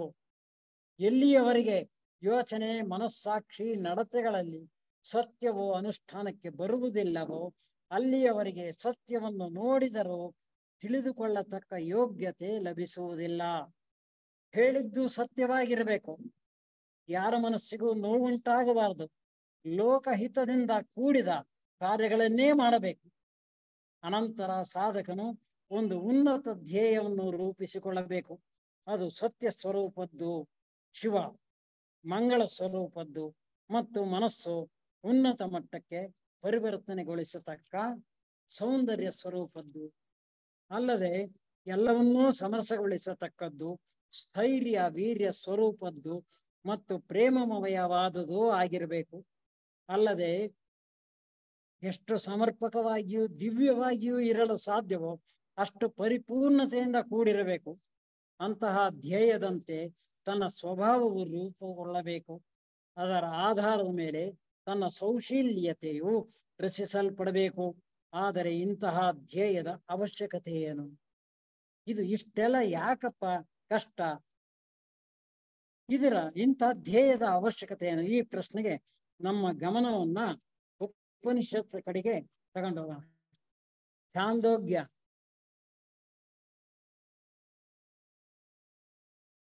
ಛಾಂದೋಗ್ಯೋಪನಿಷತ್ತನ್ನು ಸ್ವಲ್ಪ ಗಮನಿಸೋಣ. ಇದರಲ್ಲಿ ಸರ್ವಂ ಖಲ್ವಿದಂ ಬ್ರಹ್ಮ ತಜ್ಜಲಾನಿತಿ ಶಾಂತ ಉಪಾಸಿತ ಅಥ ಖಲು ಕೃತಮುಹೆ ಪುರುಷೋ ಯಥಾ ಕ್ರತುರಸ್ಮಿನ್ ಲೋಕೆ ಪುರುಷೋ ಭವತಿ ತಥೇತ ಪ್ರೇತ್ಯ ಭವತಿ ಸಕೃತ ಪೂರ್ವೇತ. ಈ ಉಪನಿಷತ್ ವಾಣಿಯಂತೆ ಇದೆಲ್ಲವೂ ಬ್ರಹ್ಮವೇ, ಮನುಷ್ಯನ ಸಂಕಲ್ಪ ಸ್ವರೂಪ. ಆದ್ದರಿಂದ ಆತ ಏನಾಗಬೇಕು ಅಂತ ಸಂಕಲ್ಪಿಸ್ತಾನೋ ಅದೇ ಆಗ್ತಾನೆ. ಆದ್ದರಿಂದ ಬ್ರಹ್ಮನನ್ನು ಕುರಿತು ಶಾಂತವಾಗಿ ಧ್ಯಾನ ಮಾಡು, ನೀನು ಅದರಂತೆ ಆಗುತ್ತವೆ. ಇದನ್ನೇ ಕ್ರೈಸ್ತ ಮತದ ಒಬ್ಬ ಬೋಧಕನು ಸಹ ಹೇಳಿದ್ದಾನೆ. ನಾವೆಲ್ಲರೂ ಈಶ್ವರನ ದಿವ್ಯತೆಯನ್ನು ನಮ್ಮ ಮನಸ್ಸಿನ ಕನ್ನಡಿಯಲ್ಲಿ ಪ್ರತಿಬಿಂಬಿಸಿಕೊಂಡು ಕಣ್ಣೆದುರಿಗೆ ನೋಡಿದ್ದೇ ಆದರೆ ಆತನ ಪ್ರತಿಬಿಂಬದಂತೆಯೇ ಹೆಚ್ಚು ಹೆಚ್ಚು ದಿವ್ಯತೆಯನ್ನು ಬೆಳೆಸಿಕೊಳ್ಳುತ್ತಾ ಹೋಗುತ್ತೇವೆ ಎಂದು ಹೇಳಿರುತ್ತಾನೆ. ಹೀಗೆ ಯಾವ ಸಂಸ್ಕೃತಿ ಹುಡುಕಾಡಿದರೂ ಸಹ ಸಹೋದರ ಭಾವನೆ ಅನ್ನೋದು ಎದ್ದು ಕಾಣುತ್ತೆ. ಯದ್ಭಾವಂ ತದ್ಭವತಿ ಎಂಬಂತೆ ನಾವು ಏನಾಗಬೇಕೆಂದು ಸಂಕಲ್ಪಿಸುತ್ತೇವೋ ಅದೇ ಆಗುತ್ತೇವೆ. ಆ ಧ್ಯೇಯದಂತೆ ಆಗೋದು ಹೇಗೆ?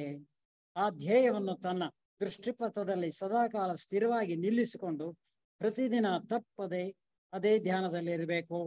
ಆ ಧ್ಯೇಯದಲ್ಲಿ ತನ್ನ ಮನಸ್ಸನ್ನು ನೆಟ್ಟು ಸದಾ ಅದನ್ನೇ ಚಿಂತಿಸುತ್ತಿರಬೇಕು. ನಿರಂತರ ಪ್ರಯತ್ನದಿಂದ ಪರಿವರ್ತನೆ ಪ್ರಾರಂಭವಾಗುತ್ತೆ. ನಿರಂತರ ಪ್ರಯತ್ನ ಬೇಕು. ಅಲ್ಲದೆ ಆ ಧ್ಯೇಯ ಆತನ ಮೇಲೆ ತನ್ನ ದೈವಿಕವಾದ ಕಿರಣಗಳನ್ನು ವರ್ಷಿಸುತ್ತದೆ. ಅಂತರಂಗದ ಬೆಳಕೆ ಆತನಿಗೆ ದಾರಿದೀಪವಾಗುತ್ತೆ. ಈಗ ಮನಸ್ಸನ್ನು ಅತ್ತಿತ್ತ ಹೋಗಗೊಡದೆ ಆತನ್ನೇ ಚಿಂತಿಸುತ್ತಾ ಲೋಕ ಸೇವಾ ಕಾರ್ಯಗಳಲ್ಲಿ ತೊಡಗಿಸಬೇಕು. ಸಣ್ಣ ಪುಟ್ಟ ಕಾರ್ಯಗಳಾದರೂ ಚಿಂತೆ ಇಲ್ಲ, ಯಾಕೆಂದ್ರೆ ಯಾವಾಗಲೂ ದೊಡ್ಡ ಮಟ್ಟದ್ದೇ ಸಿಗಬೇಕಲ್ಲ. ಇನ್ನ ಉನ್ನತ ಮಟ್ಟದ ಸದ್ಗುಣಗಳ ಬಗ್ಗೆ ಒಂದ್ ಸ್ವಲ್ಪ ನೋಡಿಕೊಂಡು ಇದನ್ನ ಮುಕ್ತಾಯ ಮಾಡೋಣ. ಉನ್ನತ ಮಟ್ಟದ ಸದ್ಗುಣಗಳು. ಹೊರಾಂಗಣದ ಅಂತಸ್ತಿನಲ್ಲಿ ಇರುವ ಸಾಧಕನು ಕೆಲವು ಉನ್ನತ ಮಟ್ಟದ ಸದ್ಗುಣಗಳನ್ನು ಮೈಗೂಡಿಸಿಕೊಳ್ಳಬೇಕು. ಉದಾಹರಣೆ, ಭಗವದ್ಗೀತೆಯ 16ನೇ ಅಧ್ಯಾಯ. ಅಭಯಂ ಸತ್ವ ಸಂಶುದ್ಧಿರ್ ಜ್ಞಾನ ಯೋಗ ವ್ಯವಸ್ಥಿತಿ ದಾನಂದಮಶ್ಚ ಯಜ್ಞಶ್ಚ ಸ್ವಾಧ್ಯಾಯಸ್ತಪ ಆರ್ಜವಂ. ಸತ್ಯದ ಮಾರ್ಗ ಹಿಡಿದಿರುವ ಸಾಧಕನು ಭಯದಿಂದ ದೂರವಾಗಬೇಕು, ಜ್ಞಾನಕ್ಕಾಗಿ ಧ್ಯಾನಿಸಬೇಕು, ಧ್ಯಾನ ಯೋಗದಲ್ಲಿ ದೃಢವಾದ ಸ್ಥಿತಿಯುಳ್ಳವನಾಗಬೇಕು. ಸಾತ್ವಿಕ ದಾನ, ಇಂದ್ರಿಯಗಳ ದಮನ, ಗುರು ಹಿರಿಯರು, ದೇವತೆಗಳ ಪೂಜಾದಿಗಳು, ಅಗ್ನಿಹೋತ್ರ ಇತ್ಯಾದಿ ಉತ್ತಮ ಕರ್ಮಗಳ ಆಚರಣೆ, ಉತ್ತಮವಾದ ಗ್ರಂಥಗಳ ಸ್ವಾಧ್ಯಾಯ, ಜಪತಪಗಳಲ್ಲಿ ನಿರತನಾಗಿರುವುದು. ಅದಲ್ಲದೆ ಅಹಿಂಸಾ ಸತ್ಯಮಕ್ರೋಧ ಶಾಂತಿರಪೈಶುನಂ ದಯಾಭೂತೇಶ್ವಲೋಲುಪ್ತಂ ಮಾರ್ಧ್ವಂ ಹ್ರೀರಚಾಪಲಂ. ಅಹಿಂಸಾ ಸತ್ಯಮಕ್ರೋಧ ತ್ಯಾಗ ಶಾಂತಿರಪೈಶುನಂ. ಮನಸ ವಾಚ ಕಾಯ ಯಾರಿಗೂ ಕಷ್ಟ ಕೊಡದಿರುವುದು, ಯಾವ ಪ್ರಾಣಿಗೂ ಹಿಂಸೆ ಮಾಡದಿರುವುದು, ಸತ್ಯದಿಂದಿರುವುದು, ಕೋಪವಿಲ್ಲದಿರುವುದು, ದುರಾಶೆಯಿಂದ ದೂರವಿರುವುದು, ಶಾಂತಿಯಿಂದಿರುವುದು, ಮಾರ್ಧವತೆ ನಮ್ರತೆಯಿಂದ ಕೂಡಿರುವುದು, ದಯಾಪರನಾಗಿರುವುದು. ತೇಜ ಕ್ಷಮಾ ಧೃತಿ ಶೌಚಮದ್ರೋಹೋ ನಾತಿ ಮಾನಿತ ಭವಂತಿ ಸಂಪದಂ ದೈವೀಮಭಿಜಾತಸ್ಯ ಭಾರತ. ಇತರ ಸಾಮರ್ಥ್ಯ, ಇತರರ ತಪ್ಪು ಮನ್ನಿಸುವಿಕೆ, ಕಷ್ಟ ಸಹಿಷ್ಣುತೆ, ಶುಚಿತ್ವ, ಇತರರ ವಿಷಯವಾಗಿ ಹೊಟ್ಟೆ ಕಿಚ್ಚು ಪಡದೇ ಇರುವುದು, ಸ್ವಾಭಿಮಾನವಿಲ್ಲದೇ ಇರುವುದು, ಇವು ದೈವೀ ಸಂಪತ್ತಿನಲ್ಲಿ ಹುಟ್ಟಿದವರಿಗೆ ಸಹಜವಾದ ಗುಣಗಳು. ಆದರೂ ಸಹ ಸಾಧಕನ ಈ ಗುಣಗಳನ್ನು ಮೈಗೂಡಿಸಿಕೊಂಡಾಗ ನಿರುತ್ಸಾಹ ಹೊಂದದೆ ಅಂತಿಮ ಧ್ಯೇಯದ ಮೇಲೆ ಭರವಸೆ ಹೊಂದಿ ಮುಂದುವರಿಯಬೇಕು. ಇಲ್ಲಿ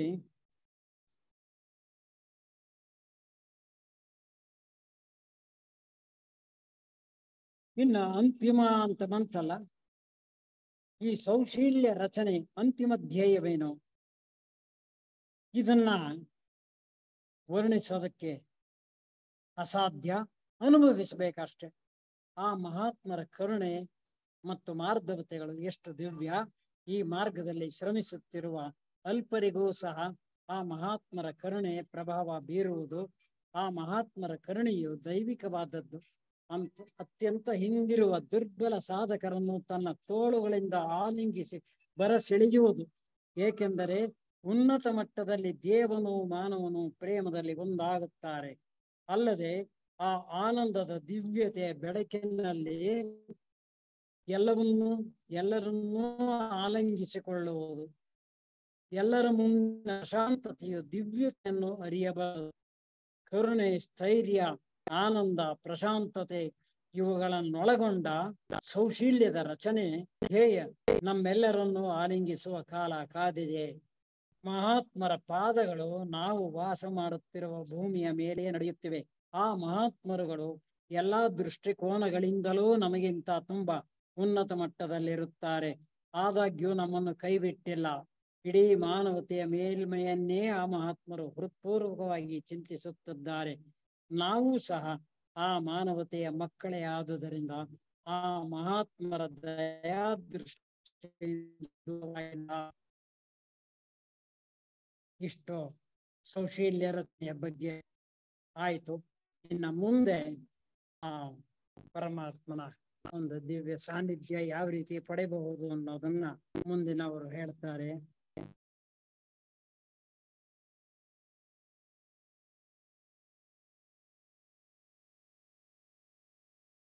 ಸೋದರರು ಸುಬ್ರಹ್ಮಣ್ಯ ಶೆಟ್ಟರು 83 ವರ್ಷ ವಯಸ್ಸು. ನಮ್ಮ ಲಾಡ್ಜಲ್ಲಿ ಒಂದು ವಾರಕ್ಕೆ ಒಂದು ಉಪನ್ಯಾಸನ ಅವರು ESಗೋಸ್ಕರ ಸಿದ್ಧಪಡಿಸ್ಬೇಕು. ಅದರ ಮಧ್ಯೆ ತಮಗೆ ಕೊಟ್ಟಂತ ಅಧ್ಯಾಯಗಳಲ್ಲಿ ಏನನ್ನು ಬಿಡದೆ ನಮಗೆ ಮುಗಿಸಿದ್ದಾರೆ. ಅವರಿಗೆ ಆತ್ಮೀಯವಾಗಿ ನಮಿಸೋಣ. ನಾನೊಂದು ಮಾತನ್ನ ತಮಗೆ ಹೇಳಿದೆ. ಮಾತೆ ಬೆಸೆಂಟ್ ಅವರು ಬೈಲ್ನಲ್ಲಿ ನಿಂತು ಸ್ಥೂಲ ಶರೀರ, ಕಾಮ ಶರೀರ ಮತ್ತು ಅರೂಪ ಮನೋ ಶರೀರಗಳು ಬೆಟ್ಟವನ್ನ ಹತ್ತುವಂತೆ, 7 ಬೆಟ್ಟಗಳನ್ನ ಹತ್ತುವಂತೆ, 7 ಗೋಳಗಳನ್ನ ಹತ್ತುವುದನ್ನ ಪರಿಕಲ್ಪನೆ ಮಾಡ್ತಾರೆ ತಮ್ಮ ಚಿತ್ರದಲ್ಲಿ. ನಿಮಗೆ ಗೊತ್ತಿರ್ಲಿ, ಬೆಟ್ಟ ಹತ್ತಲಿಕ್ಕೆ ಸ್ಥೂಲ ಶರೀರದ ಕಾಲುಗಳು ಸಾಕು, ಕಣ್ಣುಗಳು ಸಾಕು ಮತ್ತು ಮನಸ್ಸು ಸಾಕು, ಕಾಮ ಶರೀರದ ಉತ್ಸಾಹ ಸಾಕು. ಆದ್ರೆ 150 ಕೋಟಿ ವರ್ಷ 7 ಗ್ರಹಗಳಲ್ಲಿ ನಾವು ವಿಸ್ತರಣೆಯಾಗುವ ಗೋಳಮಾಲೆಯ ಸಂಸರಣೆಗೆ ಅದರ ಆಚೆಯ ಅರೂಪ ಮನು ಶರೀರ ಬೇಕು, ಬುದ್ಧಿ ಶರೀರ ಬೇಕು, ಆತ್ಮ ಚೈತನ್ಯ ಬೇಕು, ಈ ಎಲ್ಲವೂ ಬೇಕು. ಉಪನ್ಯಾಸಕರು ಇಬ್ರು ಸ್ಥೂಲ ಶರೀರದಲ್ಲಿ ಮಾಡುವ ಕಾರ್ಯ, ಅವುಗಳ ಪರಿಶುದ್ಧತೆಯನ್ನ ಹೇಳುವುದರ ಜೊತೆಯಲ್ಲೇ ಸೂಕ್ಷ್ಮ ಶರೀರಗಳಲ್ಲಿ ಮಾಡುವ ಕಾರ್ಯಗಳನ್ನು ಕೂಡ ತಮಗೆ ಹೇಳ್ತಿದ್ದಾರೆ.